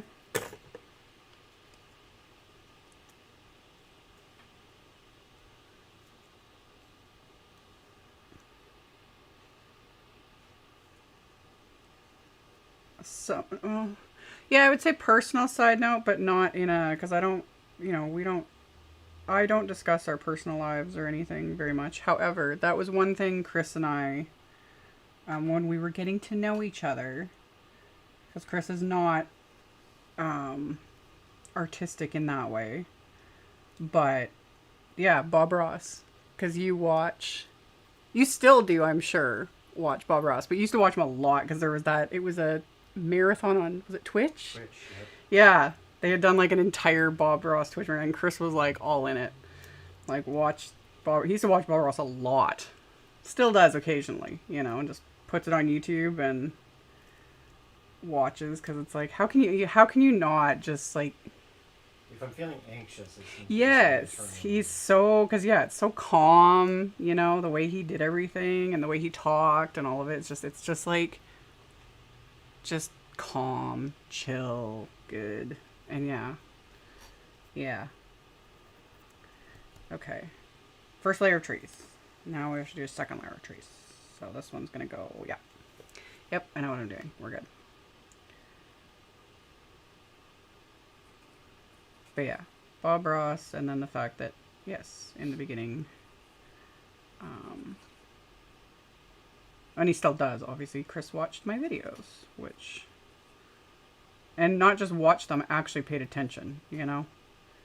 Wasn't like, oh yeah, I watched this. He actually knew how to reference different things I was doing, different tools I was using, things like that. So it's like, oh my god, you were like paying attention. So yeah.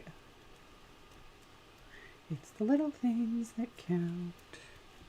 Okay, layer 2 of the trees.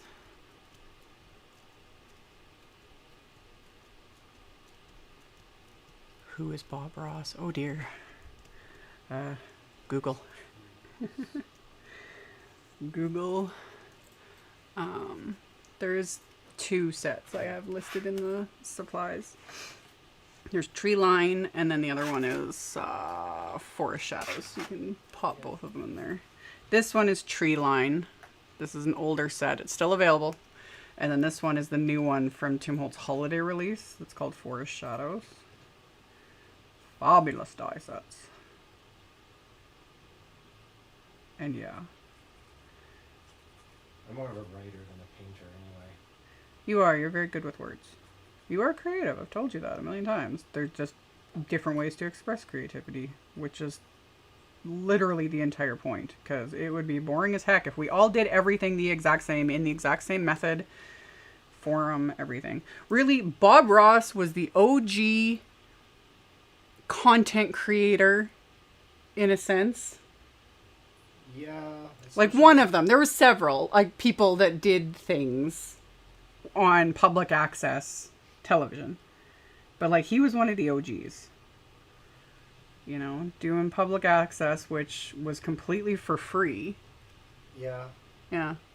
And just showing people how to paint. So yeah. Definitely worth checking out, because there's quite, I'm not sure even how many shows he did, but there was a lot. And they're all fabulous. Alrighty. If I poke that one in right about there. Yep. Okay. Okay. Then we add glue.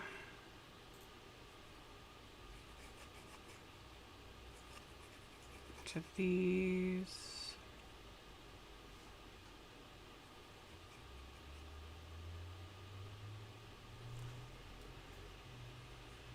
And there.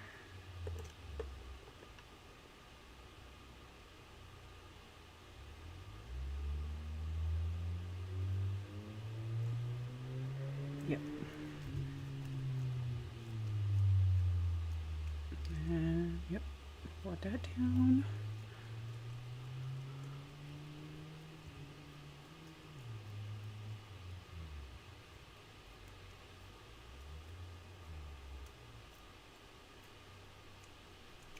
Yes.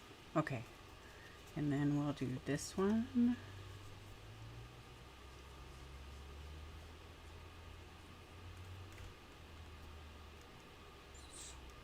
This is where reverse tweezers come in handy. Boop. And it's also why you have multiple pairs of reverse tweezers, because then we can hold the sides while the glue dries, so that I can have my hands free to do everything else. So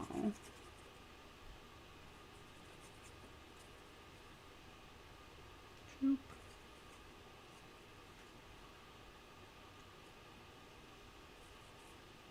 Yep. Okay.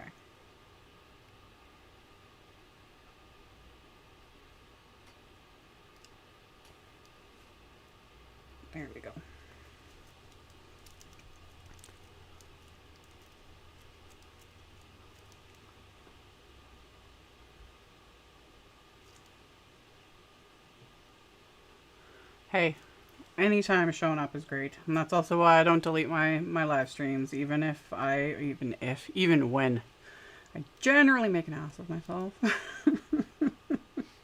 But I still leave them up so that people can replay and watch them later. And if you show up late, that's fine. It's all good.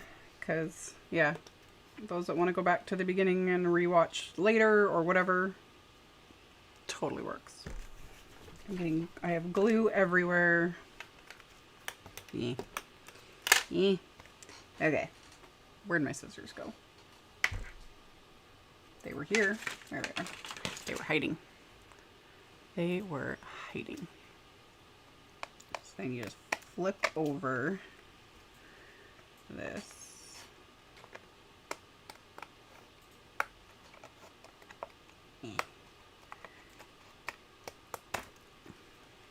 There we go. Got that. Okay, I'm gonna pick that up before I lose it because I will cry if I lose one of my wafer dies. That will not be a good thing. Okay. Okay. Let's get that back where it belongs. Oh yeah, I was gonna use the clouds. I totally forgot. Ah! Do I want to do vellum?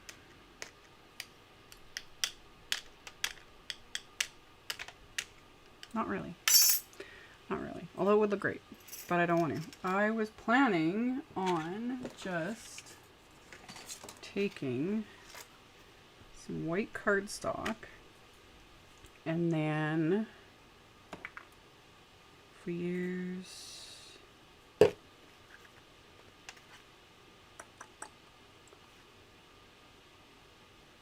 don't even need to use a spray. I can use ink. I can use ink. We're good. We're good. I know what I'm doing. I know what I'm doing. Where's my Lost Shadow Distress ink? I don't have that in a tiny one. That's right, because it doesn't come in a tiny one yet. Okay. Okay. We're good. We're good. If I take Lost Shadow and the cloth that I dropped on the floor. Okay. Okay.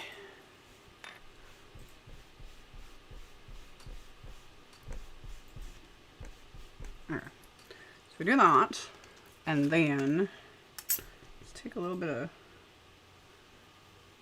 I'll just do sort of a circular motion. Again, I'm not going for a perfect blend because it's not going to matter, because I'm just going to die cut the clouds from this panel. Yep. Okay. And yeah, these clouds are from the Edison die set, which, like I mentioned in the beginning, it's currently out of stock. And I don't know if it will be restocked because, yeah, Sizzix has a habit of discontinuing things without warning, and I have my fingers crossed it gets restocked because these clouds are really cool. But that said, there are also plenty of cloud dies from many different brands available. I haven't had a chance to look into options. Just gonna use my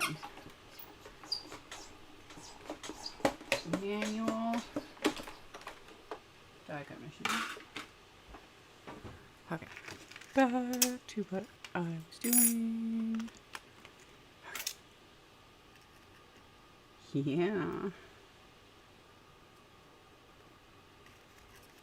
I want to put it down here, and then I can just tuck it under that tree.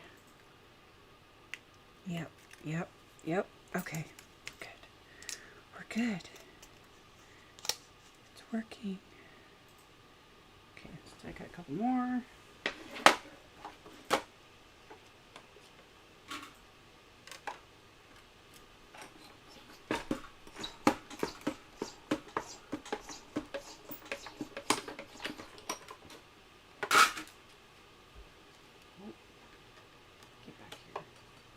Come here. There you go.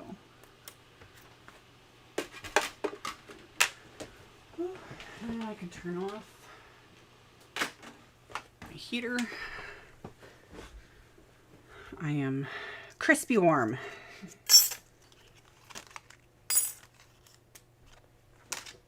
Okay. Yeah. Can't have spooky sky without some spooky clouds just sort of rolling in here. Yes. I'll be able to like... Yes. Okay. In fact... So normally you would adhere the clouds before you adhere the trees, but I forgot what I was doing.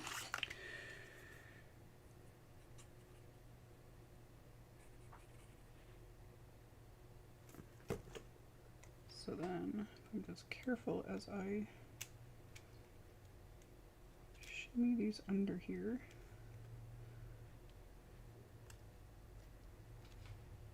Yes. And then I can add a bit more glue back to those. There we go.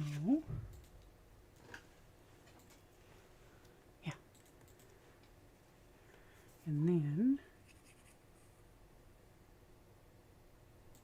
I can add this one. Stay in your home. That one into place.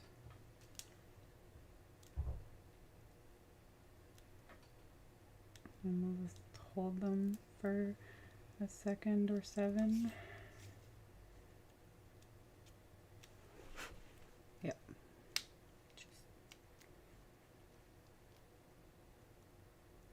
Yep. Okay. Man, that circle moon is not behaving. Yes. Probably should sneak a little more glue under there. Get back where you belong. Yeah. Okay. Okay.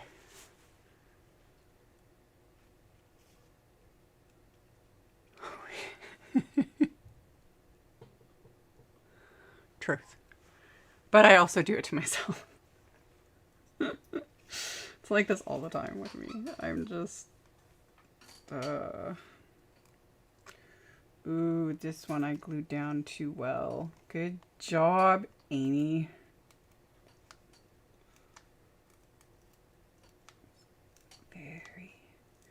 Gotta be very, very quiet. Because that might make the glue release better.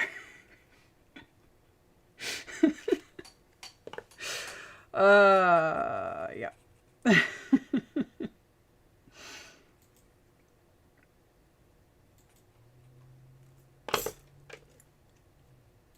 Also getting glue everywhere. That's another good reason to wear the apron, because I can just wipe my glue on that.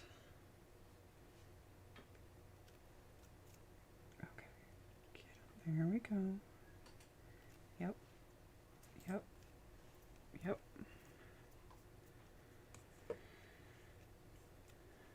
Then glue him right back where he was. Hopefully none of this shows. You can't even tell. But again, strategically placed bling. That also helps, but that worked. Okay. Get adhered.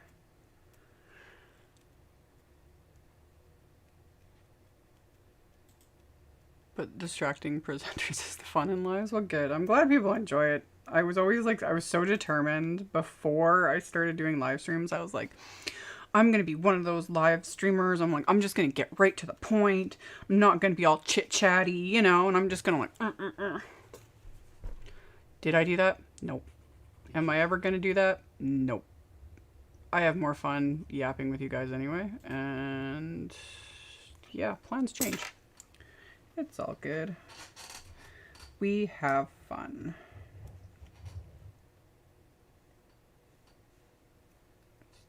tuck him in right there. And then glue him down. And then I got my spooky little clouds.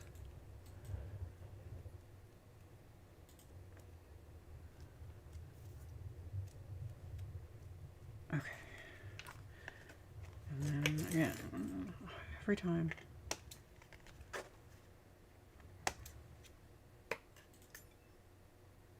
You know, and I've always assumed this. There's something in the metal of these scissors. It's magnetic. Want to see a magic trick? See if I can do it now. Yeah, they must have a little bit of ferrous material in it, I guess. You know? But that's why this keeps getting flung around, because every time I go grab it, it's like picking this up. And so, yeah. Random. Does the job. Random fact of the day. But yeah.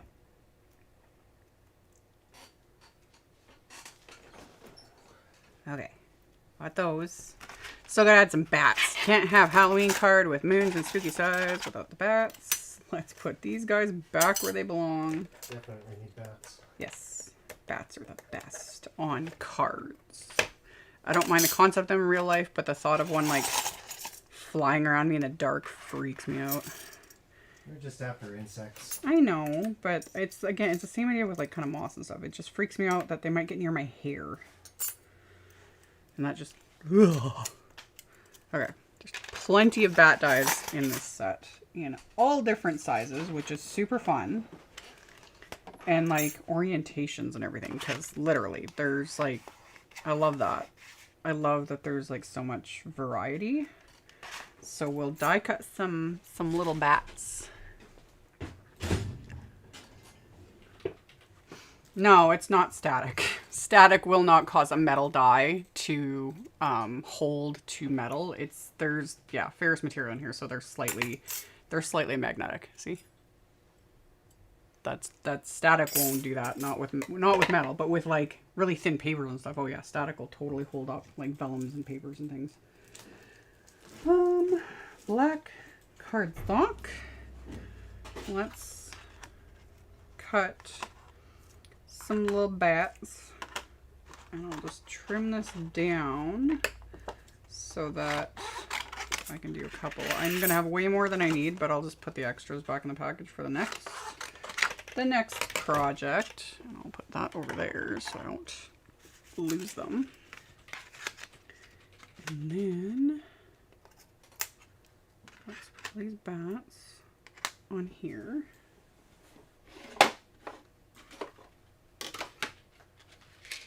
On here.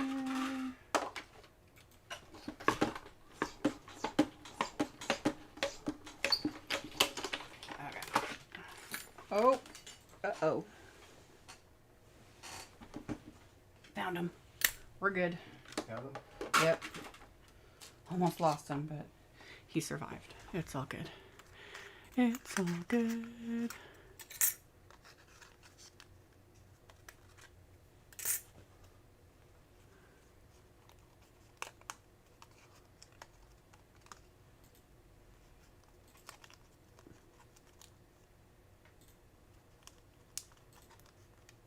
Okay.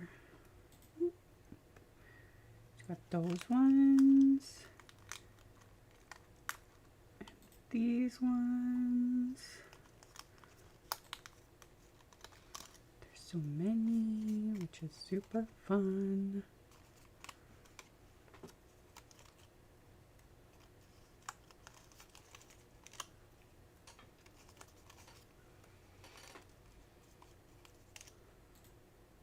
Yes. I don't know. What do you call a group of bats? I was going to say a herd of bats, but I know that's not correct. There's probably some scientific term, just like a murder of crows. Colonies. A what? Colony. A colony of bats. Yeah. Really? That's disappointing. I know. I'm sorry. I was hoping for something like a murder. I Well, love that. A murder of crows. A gaggle of geese. A colony of bats. It's just a colony. Yeah. It's not a battery of bats. Because really, it shouldn't be a gaggle of geese. Geese should be the one that's like a murder. Because they are sadistic little... ones here are. Well, Canadian geese are, they're nasty little creatures. I kind of like that they're like the symbol of Canadians, and Canadians are known for being so polite, and we always say sorry, and then like Canadian geese are just nasty. They hiss and they bite and they swear. They're kind of similar to someone who shall remain nameless. Maybe that's why I identify with geese so much. I don't know. I get a kick out of them. But yeah.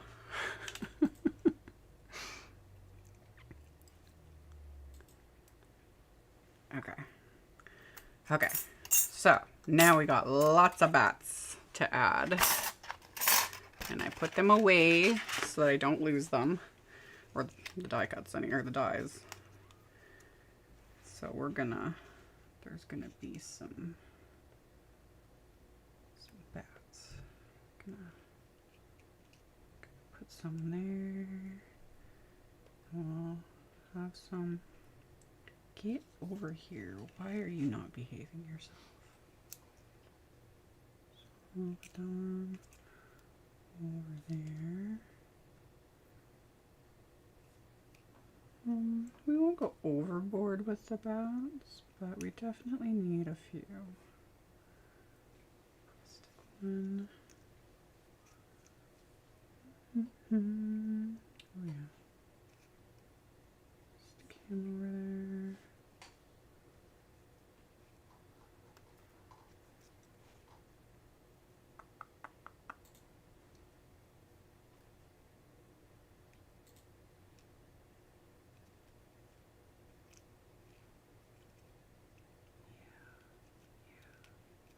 That'll work.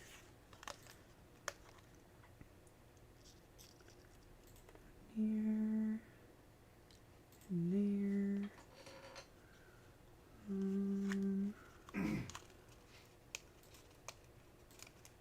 They swear. Well, the geese technically kind of do, really. They hiss. And if you get to, especially during nesting season, when they've got young or nests they're trying to protect, they are swearing. Like, Canadian geese they can get nasty. There's always babies around here.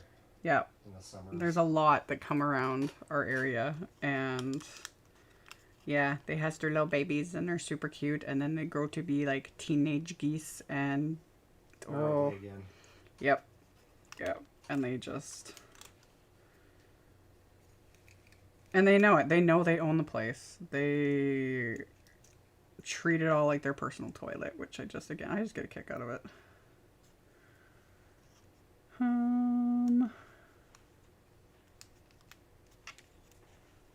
Man, okay.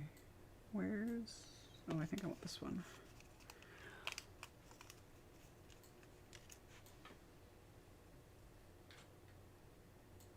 Yeah. Yeah, Canadian geese are beautiful, and I love hearing them fly over, but I'd never go near one. Yeah, they do. They hiss and they bite. They full on attack. They don't. Some get us somewhat domesticated, in certain areas because they're used to being fed. But even then, it's like you stay away from them. They can get ugly.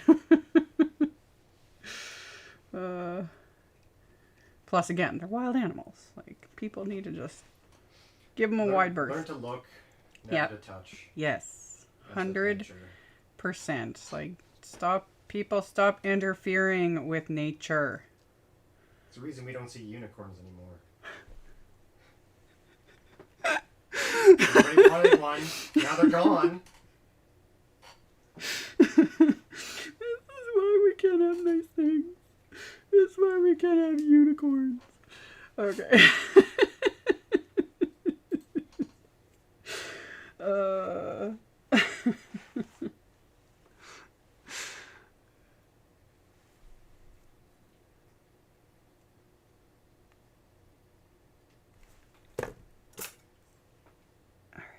Start adhering the bats. Get them into place. And I'm just adhering like little bits of glue just to their bodies, because their wings can just be popped up. Like, why not? Why not?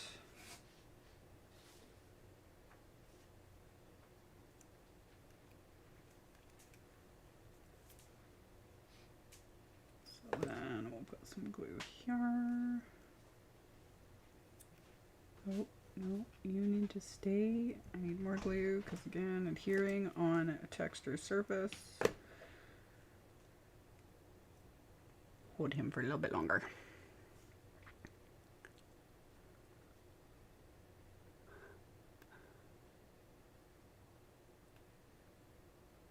My friends had attack geese on their farm instead of dogs. It worked. Oh, I believe it. Geese, turkeys.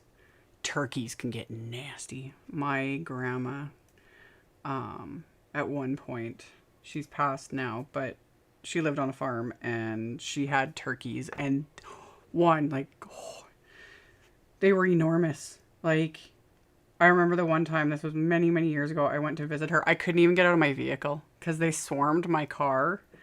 And I was terrified. And I knew better than to even get out of my vehicle until my grandma, like, because they just followed her around. Like, all the animals she had, they just followed her around and listened to her. And, you know, she was born and raised on farms. And yeah, the turkeys were nasty. They were so mean. But yeah. I have a healthy respect for even like, well, there are wild turkeys, but like anything like that, it's like, no, you can just observe them from a distance. I don't go near them, and especially wild ones, stay away from them always.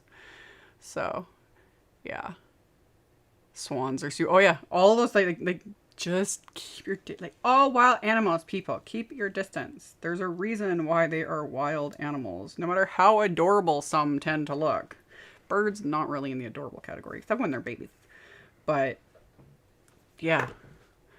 Nothing drives me more crazy than seeing people, like, trying to get pictures with a moose. Or a bear. Getting a picture with a moose is like trying to get a picture with a truck that's trying to run over you sometimes. Oh, God. Like, people just no. Nobody seems to understand just how big those creatures are. No, until you get close to a moose, people have no idea how absolutely enormous they are. It's like getting close to a tank. Pretty much. A tank on stilts. Yes. It's literally what moose are. Although, thankfully, for most people, they don't need to encounter one. But they come up to Canada, and especially to the Rocky Mountains, and they just think that all the animals are there for cuddly little photo ops. And it's like, no. No, they're not. Please leave them alone. Wolves are not cuddly. Bears are not cuddly. Get a picture Moose. of them in the zoo. Yeah. That's about it. That's the only time, you know. And even then, people climbing into just, you know, containment areas for those animals. Yellowstone, yeah, that's bison, yes. like, you see Massive, enormous, wild animals. Stay away from them. Give them respect and space. Ah! Drives me nuts. Like, oi. Like, even if it was a friendly animal, it's still an enormous, enormous animal, you know? They get startled. They run. They weigh a bajillion times more than a human. And they will trample you with their great big old feet or hooves or whatever they have. Stay away from them. Like, yeah. Hell, even cows. I had a cow. Oh, like it's the same thing. Mothers. I had a cow in a pen. Tried to, and this was many, many years ago. She had a calf. Oh, cutest calf ever. Again, it was at my grandma's, and yeah, she was in a pen, like in the barn. There was a barn and a big pen. It was me and my little sister, and this was like we were little. And I have a much older brother. But anyway, we were leaning over the fence. And I think my sister was like straddling the fence and kind of in so that we could give the calf scritches. And the mom went ballistic. And it's a core memory because my brother grabbed my little sister and threw her over the fence away. Because the mom nearly smashed through a solid like wood fence. Because she perceived us as a threat. So it's like, again... Big animals. Give them respect. Some cows are like cuddly. Oh yeah, some are, but like mothers protecting their young. Like I totally get why she had a reputation for that for all her years. Every time she had a baby, she was psychotic to everyone. She didn't let anyone because she was so protective. But and some cows are just the cuddliest little oh things. Yeah, there were some that would always come out and they want snacks. Yeah, you know, or and we'd get them scritches. seed and like snacks and scritches. But yeah, big animals, man. Treat them with respect. Absolutely. Yeah. But yeah. And it's also a core memory because I'll never forget my sister flying through the air. Yeah. That just lives in my memory. Like, he saved her life, you know, all props, but yeah, she went flying. Oh, man. Okay, back to the cards at hand. Okay, so we got all this. We're gonna need to add sentiments, so because I know, oh yeah. Okay, gotta do sentiments. Because I want to use this all set. This is the Halloween sketchbook set. I showed this at the beginning. From Tim Holtz, and I wanted to use yeah these are the ones I want to use. So yeah, and for those that aren't aware or aren't familiar with Tim Holtz stamps, all of his stamps, they're made by Stampers Anonymous. His are all red rubber on cling foam. They come on these sturdy storage panels, and then all the stamps have the image printed like directly onto the foam, and then most of his sets come like as the full sheet, and then everything's just, you can just pop them out and you can weed it yourself. You can remove this sheet completely and keep just stamps. 99% of the time I leave this in place because then I know exactly, it's like, oh, I didn't put the stamps back, I'm missing a couple stamps. So, and I don't know, I get satisfaction of like fitting it back in like a puzzle piece. I don't know why, but I like it. So, I wanted to use the sentiments because a haunting we will go. And then this sentiment is still one of my favorites. Strangers have the best candy. That's going to go on the inside. So, that one I don't need to heat emboss because I'm going to stamp on the inside. But this one I was going to heat emboss onto black cardstock. That's what I was going to do. So, that's what I'm going to do. So, now I need more black cardstock. This one will work. Is this even straight? Does it really matter? Because I could just die cut it, yes. But if it's already straight, then I can just use my paper trimmer. And I need an acrylic block to put it on. Just like so.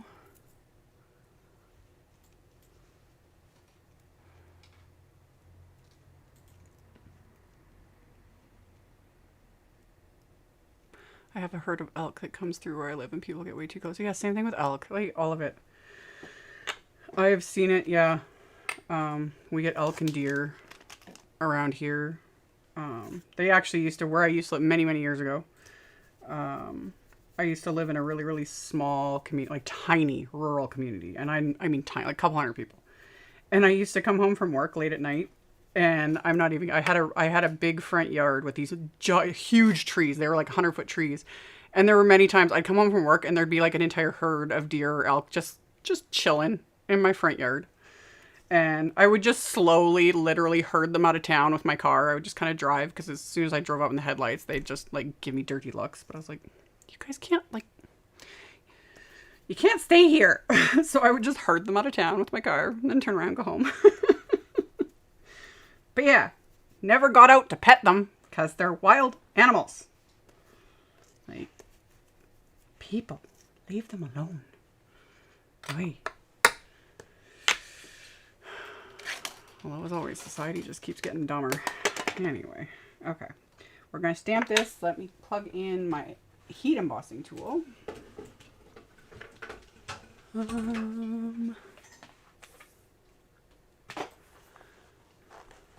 Oh, yes. Do you prefer stamping with red rubber or clear polystamp? I am an equal opportunity stamper. I accept all stamps. That's a lie. That's a lie. Red rubber on cling. Clear photopolymer. Wonderful. Vinyl stamps. Trash. Absolute trash garbage. I don't accept those. They're garbage. I hate the smell. You can always tell when it's vinyl. One, they have a really weird, they're harder than photopolymer. They stink to high heaven the minute you open up vinyl stamps. it's like it's almost like when you're opening like up a new plastic shower curtain, like that really rank smell, like cheap plastic shower curtains. Yeah, and they don't take ink. They're garbage, and they will literally like eventually kind of dry up and go brittle and like they're gross. They're gross. They're gross. All the good brands don't use that stuff. So yeah, but when it comes to clear photopolymer and red rubber, either one is great. They're both amazing. Tim specifically sticks with the red rubber on cling. For his reasons, which are basic, because they technically they do stamp better right out the gate. They do. It's just a fact of the matter. But yeah, I'll use whatever. I like them both. I've used them both over the years. The big thing with cling is just, or not cling, with photopolymer is, you know, we're able to get more images for lower prices, because red rubber on cling are more expensive to produce. And yeah, however, the fact that they're not wood mounted, that back in the day when it was all like not only red rubber on cling and wood mounted, man, it's like now you can get entire stamp sets for the price of one stamp. It's wonderful. Yeah, white embossing powder and melt. Oh, I gotta scroll down. There we go.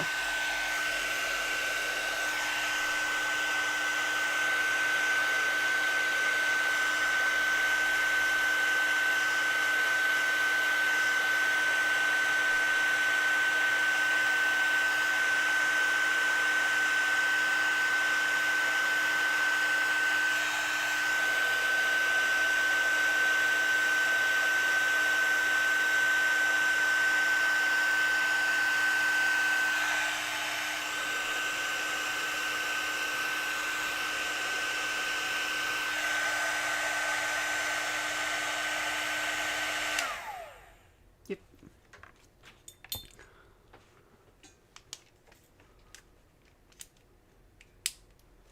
Thank you. Okay. You let it cool off. Only takes a few seconds. Remove the excess anti-static powder.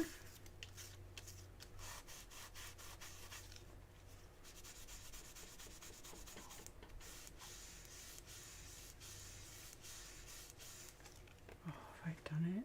Oh, I didn't do it. That's fine. That's fine. Let's trim these down and then I'll figure out how I want to adhere them to my cards.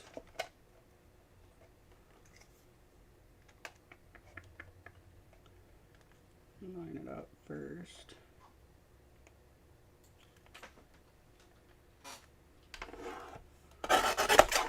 Yep. Okay.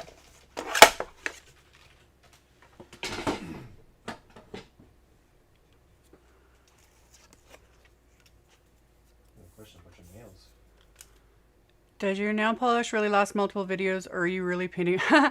I did these 2 weeks ago. Yeah, something like that.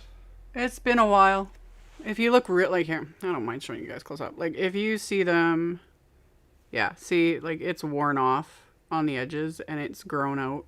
It's been a good 2 weeks at least, possibly longer. I honestly can't remember how long it's been, but yeah. No, it's been a while. It's time to redo them. I'll get to it this week at some point. But yeah, I don't have time. I don't even do them once a week anymore. I was for a bit, and then more often than not, by the end of the day, I go upstairs and I'm like, I should paint my nails, and then I'm just like, I don't want to. So yeah, thankfully, when you guys are like not close up, you know, you can't really tell that my nails are generally a mess.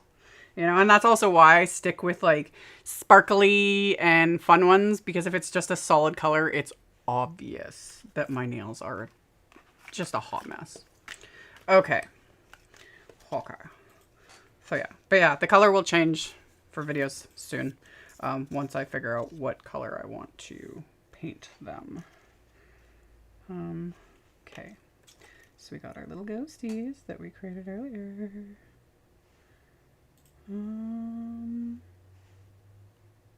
Yeah, I didn't even think about how I wanted to do the sentiment. Great job, Amy. I think I might just do it like that and then just rip the edges. That'll work. That'll work. I'll curl it up a little bit. Make it look intentionally messy. Yeah. You notice this? Yeah, because it looks, and I know it's the same polish name for multiple videos. Oh yeah. Yeah, no, I made my little nail polish graphics. And that's also why it's like, I was like, oh man, if I use a new color, I'm gonna have to make a new graphic, and I'm lazy. But yeah, no, I don't bother like repainting the same color and, you know, keeping it up. Yeah. Every couple of, yeah, ooh, I got like a nice old chip right there. It's like peeled right off. That probably happened today because I just noticed it, but whatever. Whatever. Okay, I got them. Where's my other ghosties? I have like a whole pile of them. Oh, that one I'm not gonna, that one I'll put on the inside of the card. So see, they look kind of like, that was the point, like they're like ghosts, you know? So yeah. Does your nail polish ever make marks on your cardstock? That can happen. I've had it happen a long time ago. And it, again, usually more solid colors, and especially ones like reds, purples, which but this is like lots of sparkle in it. But yeah, solid cream colors. Yeah, I've had that happen. Like I'm doing something and my finger like across, and like, yeah, like a streak across white cardstock. And it's like, and it's always right when you're finishing it and it's like card base and it's like, really? But it doesn't happen very often, thankfully. Do I just want to, I'm just going to glue these flat. Yeah. I'm kind of not in the mood to do, oh no, I know what I can do. You'll have to link to these, babe. Look at waffle foam, just put waffle foam into the search. Yep. And then it'll be the white ones that are the thinnest, the 0.063, I think. 0.063, yeah. Those are the thin ones. Yeah, that's what I'm using. Because these are my favorite. I don't know if they're in stock. Because I got a lot of complaints about that when I talk about these foam strips, but they will get restocked. Always. Always, always, always. Because yeah, I love them. And they're going to be perfect. They are? Awesome. Chris even double checked. If I could just get the backing off, because of course now it's being annoying. It's only when I'm doing a live that I have issues with the backing. There we go. There we go. Because these guys have some narrow little areas, and I am not going to cut regular foam tape or foam squares, because that would take forever. And this video, I don't even want to know how long I've been live. It's probably like ridiculously long time.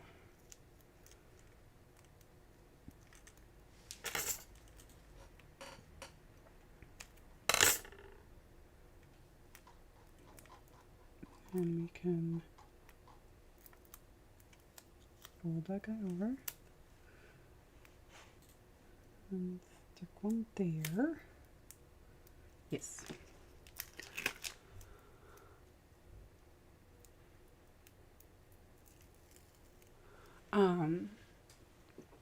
My nails used to be a lot longer.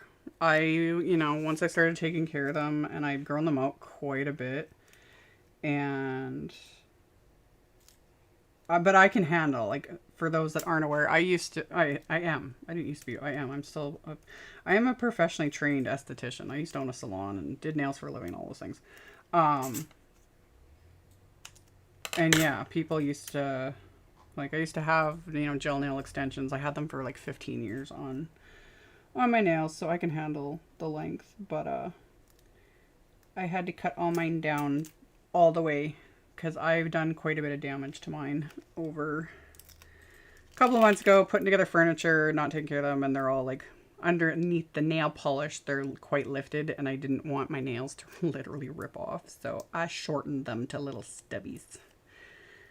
And then slowly growing them out again. But yeah, okay, let's add a few more little bits here and there to these guys.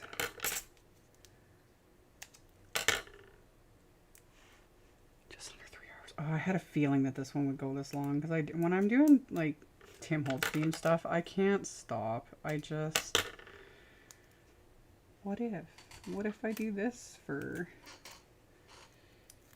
a ridiculously over-involved card? But I'm also making 2 cards, so no regrets. I'll just... And yeah, it's no longer September, so I don't have 3 other videos to film after this.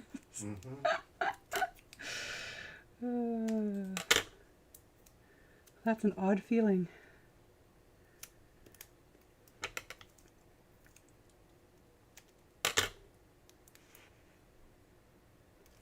Going on there.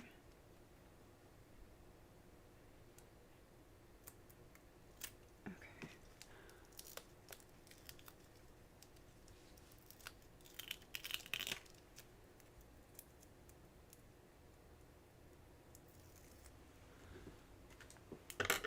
I'm glad you guys enjoy it, you know? Like, it's fun. And I am enjoying it. I'm not like... Yeah. Yeah. It's fun. Okay. Let's get on his little arm. Get in place. And then will this fit? Yes, it will. No. No. Stop it. Scary, I'm gonna rip his head off. Oy. Alright. Last little piece. And then I get to do this again. Fun. Okay. Actually, let's set that aside and quickly stick this one into place just so that it's not sticking to me. Okay. So then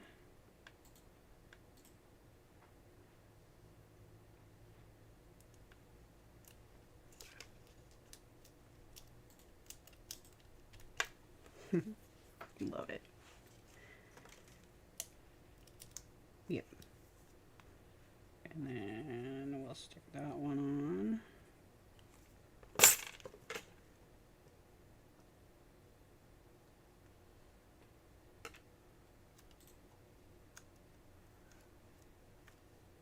I want to have to hold that for a second.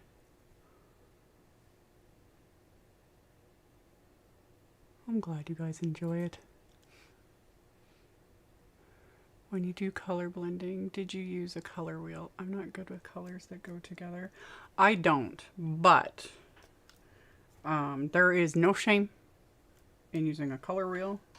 Google as well, you know, color combos and good blends and all those things. Color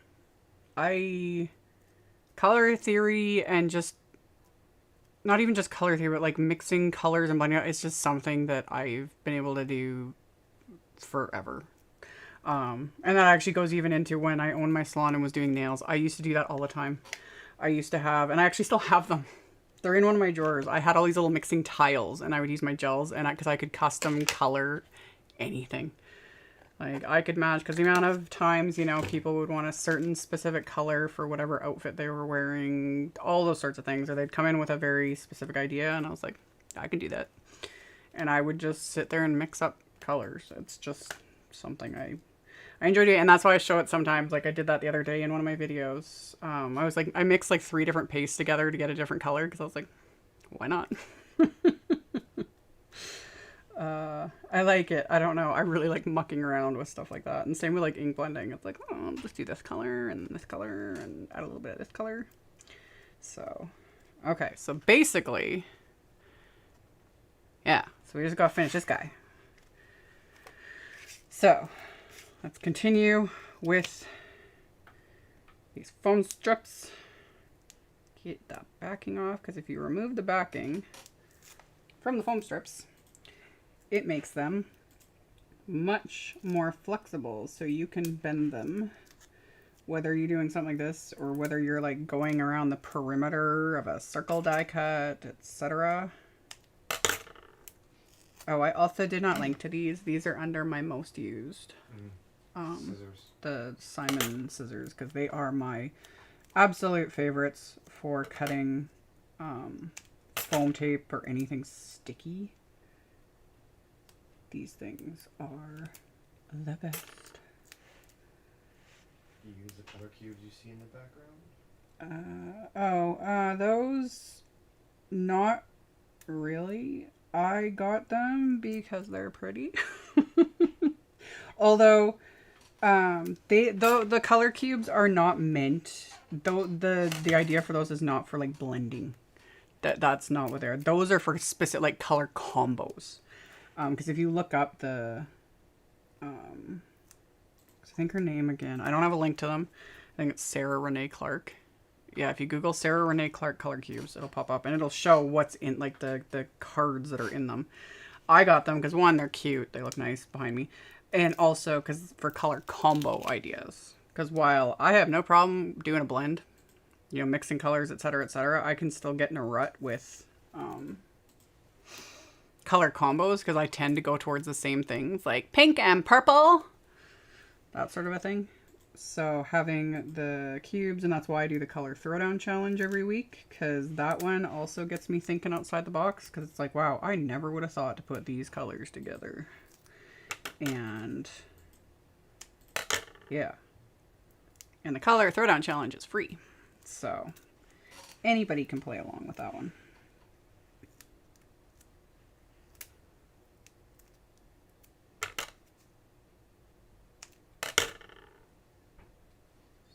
That guy in his place. Bop.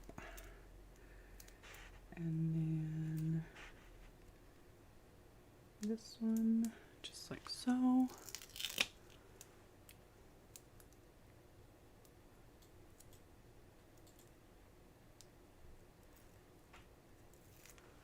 Yeah, these scissors are seriously legit. I really, really, really like them.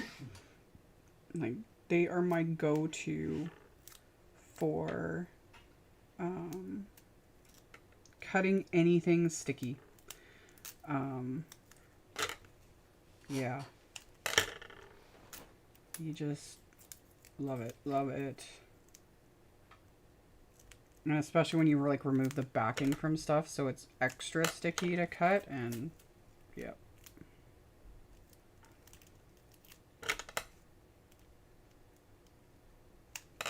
Okay. We're getting there. That on his little arm. That one there. And we're good. We're good. So let's... Got so much like extra going on here. Let's get these guys in place. And then we will adhere this sentiment. Just like so. And then press that into place. Are those scissors? No, these ones are not serrated. No serrated edges on these. So, I like them. That, whereas like I still love my Tim Holtz ones, these do have just the littlest bit of a serrated edge. Still love my Tim Holtz ones. We have extras of these. Like, we have a pair we keep in the shed we use for gardening, because like these are hefty. I like Tim Holtz ones a lot, and they are technically mostly non-stick, but these are even more non-stick. So these are my adhesive scissors. These are just my workhorse for like everything. So yeah.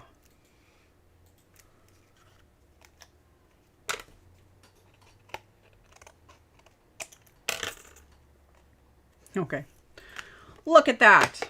It only took me how many hours? Got to finish the insides, but those won't take long. I'm covered. I've made an absolute disaster of my desk. Fun! Okay, we gotta make card bases. Because I did not do that before I started. I never do that before I start, because that would make perfect sense, wouldn't it?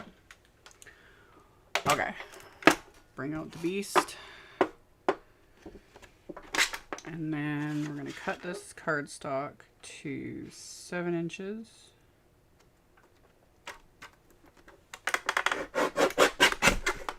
By 10 inches.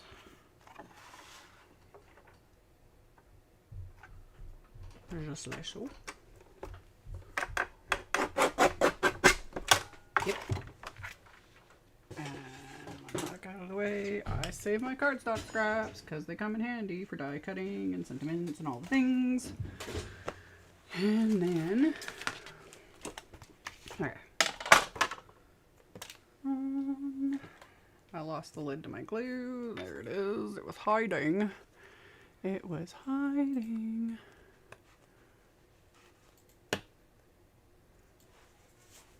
Yes, Tim does have lefty versions of these scissors. I own the lefty versions as well because I got them for Chris. So we have extra pairs so that, yeah, he's got pairs for himself as well because we use them for everything.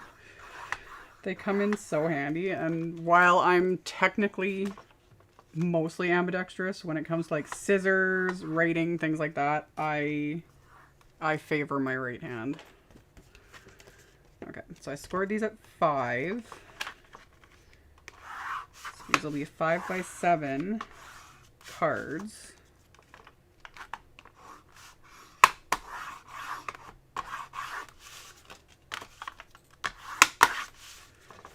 Okay, and then do that again. So yeah.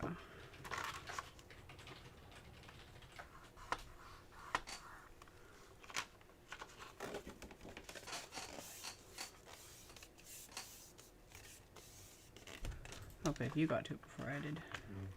Perfection. Perfection.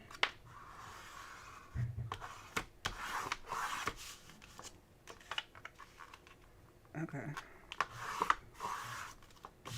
Okay. Card bases are done. Yeah. So, this was why I did extra little dudes for the insides of my cards and spent all the time doing all of that at the beginning because it's we got big real estate going on here. And like I always say, the inside, I don't even want to use that phrase because if I say the insides are gravy, we're going to start talking about poutine again. Damn it. Anyway, the insides are gravy. You know, it's extra. You can write around it, you know. There's still plenty of space. If you want to write a novel to the recipient, there's also here and the back, or you could include a separate piece of paper and write them a letter. You know, whatever works. I like including things. And if I stamp on the insides of my cards, I will write right over it. It just depends on what I gotta say, you know? So, yeah. But for me, the insides always need to have something. Because otherwise, I don't know. They don't feel finished until the insides are done. So, anywho.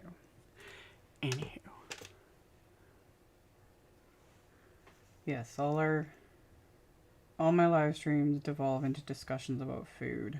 And no, I'm actually not hungry. It's weird. It's just weird. I don't know. That's where my brain always goes. It's like food. Okay. So got these little guys on the inside. And then stamp with sentiment will be stamped with VersaFine Claire Nocturne ink. we'll just stamp it.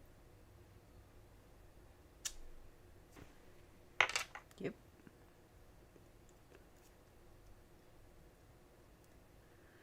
In fact, where am I big? I have like no space. I literally have no space left. No space. Sort of similar to no capes. Anyway. There we go. There we go. Much better. Much better. Okay. We're good. We're good. Let's adhere this one.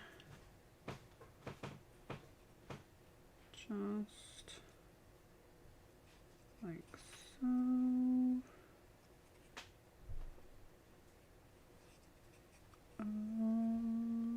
There and there and there. Doop, doop, doop. Put the lid back on the glue.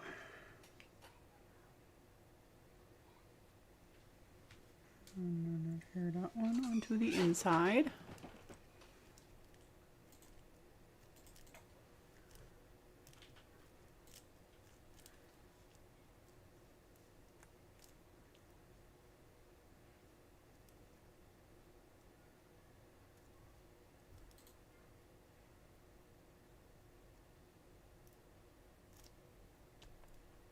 Stay. And then we'll stamp the sentiment.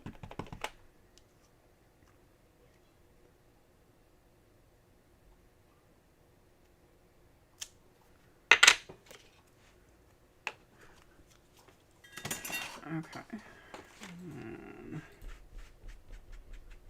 Just so that I don't have to worry about that. Keep those together for now. I'll deal with that after. Nah. Okay.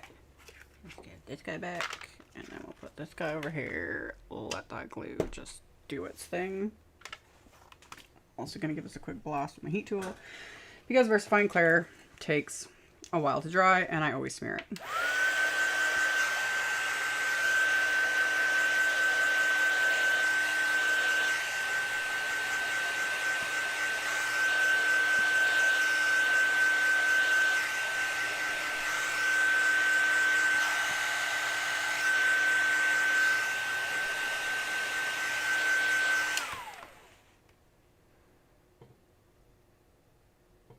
I missed something and now my trackpad's being annoying, so that's fun. Did it die? No, it didn't.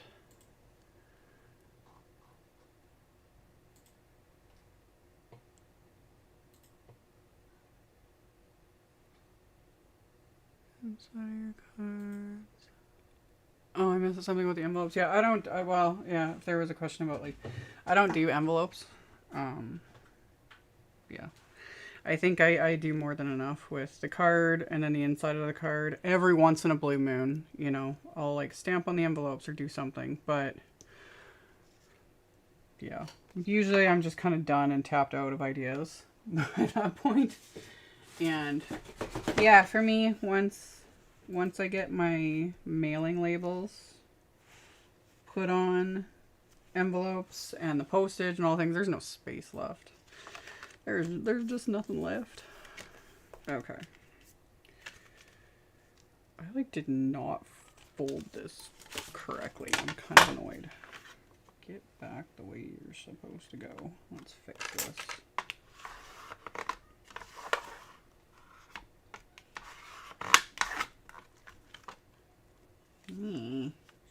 Stop it. So annoyed.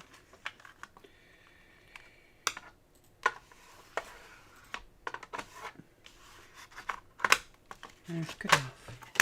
Good enough. It's handmade. It doesn't need to be perfect. Okay, just making sure I got everything on the right side. And now we will adhere this. Okay.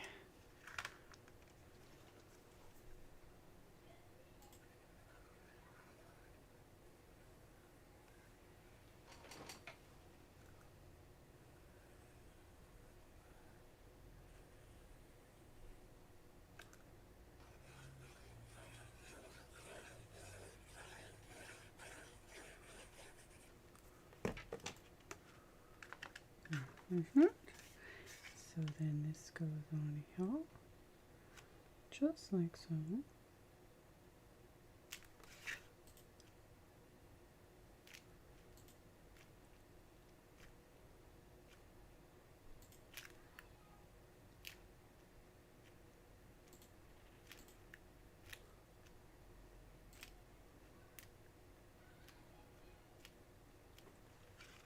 Okay, we are in, yeah, that one is also, this is what I usually heat emboss. Get off the hook. Seriously, stop it. Okay, this is why I usually heat emboss with VersaFine Clear, because yeah, it takes forever to dry.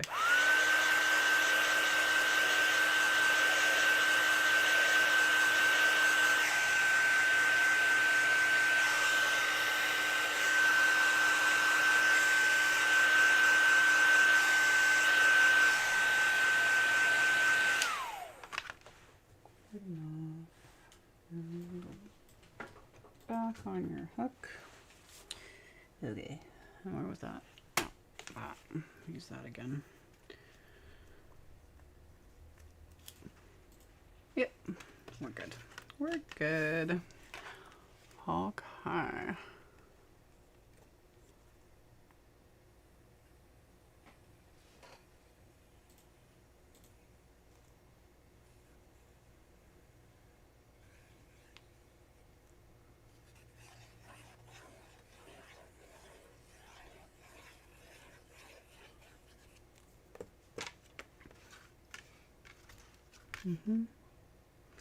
Always got to make sure you're adhering your card front to the front of the card and that it's not upside down. Been there, done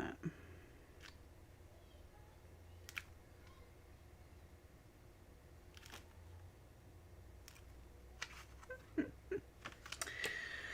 We did it! And I have a disaster to clean up. This is going to be loads of fun, man.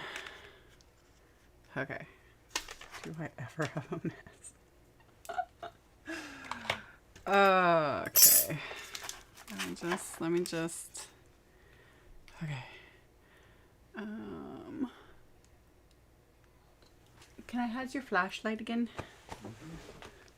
So I'll be able to show the.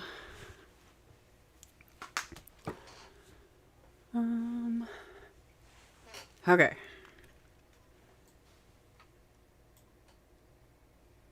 So yeah, these guys sparkle with the mica spray stain. And then the background sparkles with the mica spray stain. And then the moon will glow in the dark. I'll get to that in a second. There's that back. Okay. So, let me switch back to me. And then I can do this so that those can stay there for now. And I can go, I need to come up with a better system that actually works. There we go. Yeah. So those are the finished cards. And the glow in the dark portion I cannot show on camera. But, like I always do, after the live is over, I will be taking photos of everything. I will take photos of these in the dark and show the glow in the dark. And all of that will be posted to my blog, my Facebook, my Instagram, etc. I'll update the photo on the live stream, all of that stuff. I do that afterwards, along with editing my links, all of that. You just check back later. You'll know because it'll go up on all my social media. Because, yeah, it takes a while. It takes a while to clean up the mess, do the photos, the editing, all the stuff. So I'll be working on that after I'm done the live. And yeah, thank you guys so much for tuning in. Chris says hello. Behind those cards. Behind my cards. I'll duck down over here and say hi. So yes, big thanks to Chris for helping mod my chat and for posting links and doing all the things behind the scenes for me so that I can, like, not be as distracted. I was not planning on going near this long, but I did also make 2 5x7 cards with multiple techniques. So I consider it a win. Plus, I was happy with how these turned out. Super fun. Super, super fun. And yeah, as of right now, most of the links are already in the description box below this video. And like I said, I will edit and add whatever other ones of things I randomly pulled out and whatnot. And then, yeah, there'll be the blog post and all the social media. And yeah, we got our little I went like, they're technically supposed to be ghosts in a sense. And yeah, I mentioned that for those that missed when I was making these and talking about it. There is a link if you scroll down under the video in the description box, scroll down, and it's got Tammy B's YouTube video. I linked to her video. She did this amazing 3D Halloween scene based on like the Haunted Mansion Disney ride. And she used all the, like, these die cuts. She used, I think, the individual ones along with a bunch of other ones. But she used these die cuts, and yeah, she did this color combo that made them look like they were glowing. And I was like, what? So I watched her video, and yeah, it was just tumbled glass and lost shadow spray stain. So I mixed it up a bit and added some frozen fog mica stain. That's what gave them the sparkle. But yeah, it just gives them that like ethereal, ghosty sort of look, and I love it. So credit goes to her for that idea, because I never would have thought of that ever. And her video's worth checking out, because like the amount of detail she went to, it's a long video. It's like nearly an hour long, I think. Totally worth it. She did so many cool things. Mind-blowing. Absolutely mind-blowing. So yeah, it's super, super fun. And I'm glad that you guys enjoyed. And yeah, thanks for hanging out with me and Chris. And I'm going to keep doing Sundays at 2 p.m. I keep saying I'll do other random lives now that September is over. I'm hoping I can squeeze in a few here and there. We'll see. I'll try to announce them ahead of time. You know, it's always just it's just things. You need to send a picture of your card to Tim and Mario. I always tag Tim in when I do stuff using his products. I tag him, and yeah, Tim follows me on Instagram, so I tag him and he sees them, and sometimes he shares them on his stories and things like that, which is always super awesome. So yeah, no, I'll be tagging him for sure, because I love it. I love the products, and I love just all of it. And this was literally pretty much everything. The dyes, the inks, the paste. It was all Tim Holtz, because he's the best. So yeah, I'm just trying to keep up with the chat and all the things. And yeah, I'm glad you guys enjoyed it. This was fun. Very fun. And I only came near to Tears 1. But really, would it be alive with me if there wasn't some chaos and Amy like starting to sob over things? It was justified, because it was a good story, but that was at the beginning. So leaving that there. And yeah, and again, huge thanks to Chris, because it helps. I am good at multitasking, but trying to keep up with the chat and moderate and all the things is, yeah, it's a lot. So he had volunteered to do it like a month ago, and now it's our thing. So it's our Sunday afternoon thing, and for the most part, we should be able to keep it up. Yeah. Barring, I'm sure there'll be some occasional something that we may have to reschedule or whatever, but for the most part, it should be good. So yes, Sundays, 2 p.m. Central, and I will have plenty of regular videos coming, because there are many releases. Plus I still have a bunch of Halloween cards I want to make. My holiday card series will start soon. Maybe this week. I make no promises, because like I said in the beginning of this video, it's going to depend on whether or not I can get my little Christmas graphics, because I need to do that, and that takes a good chunk of time. But yeah, Christmas card series will be starting soon, plus many, many, many other videos. There's going to be lots. So Yeah, and then like I always do, I will put, I always put up graphics before I go live. I've been basically doing the morning of, like this morning, the graphics went up this morning. I'll try to start doing it like the day before. So on Saturdays, put up a graphic and say, yeah, I'm going live tomorrow, just to remind people. You know, I put them on my Facebook and my Instagram and the YouTube community tab on my YouTube channel. And yeah, yeah.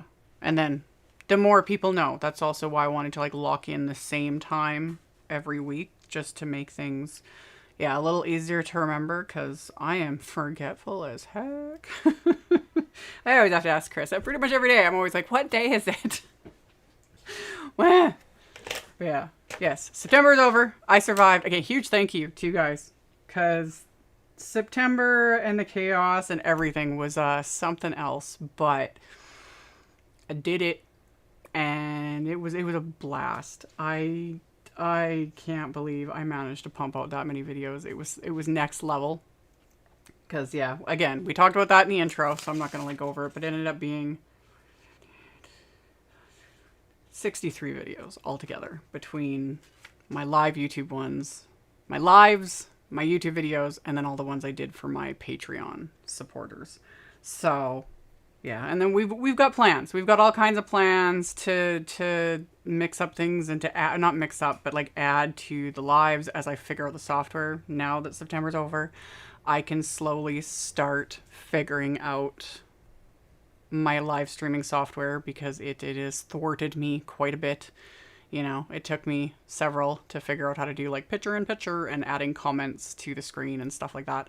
And there's like 5 other million things to figure out, but one thing at a time. It's all good. So, yeah. Thank you guys. Tons. I am going to clean up this mess. I got dyes, I got everywhere. I got my first thing I gotta do, I'm like getting anxious because I'm like, oh dear, I don't want to lose any of my wafer dyes. So I'm gonna clean those up, clean up the mess, take the photos, edit the things, do all the social medias, yada yada yada yada yada, as well as have supper soon and all that fun stuff. So yeah, I enjoyed having you guys. I'm glad you guys enjoyed it, and I will see you all very soon in the next video.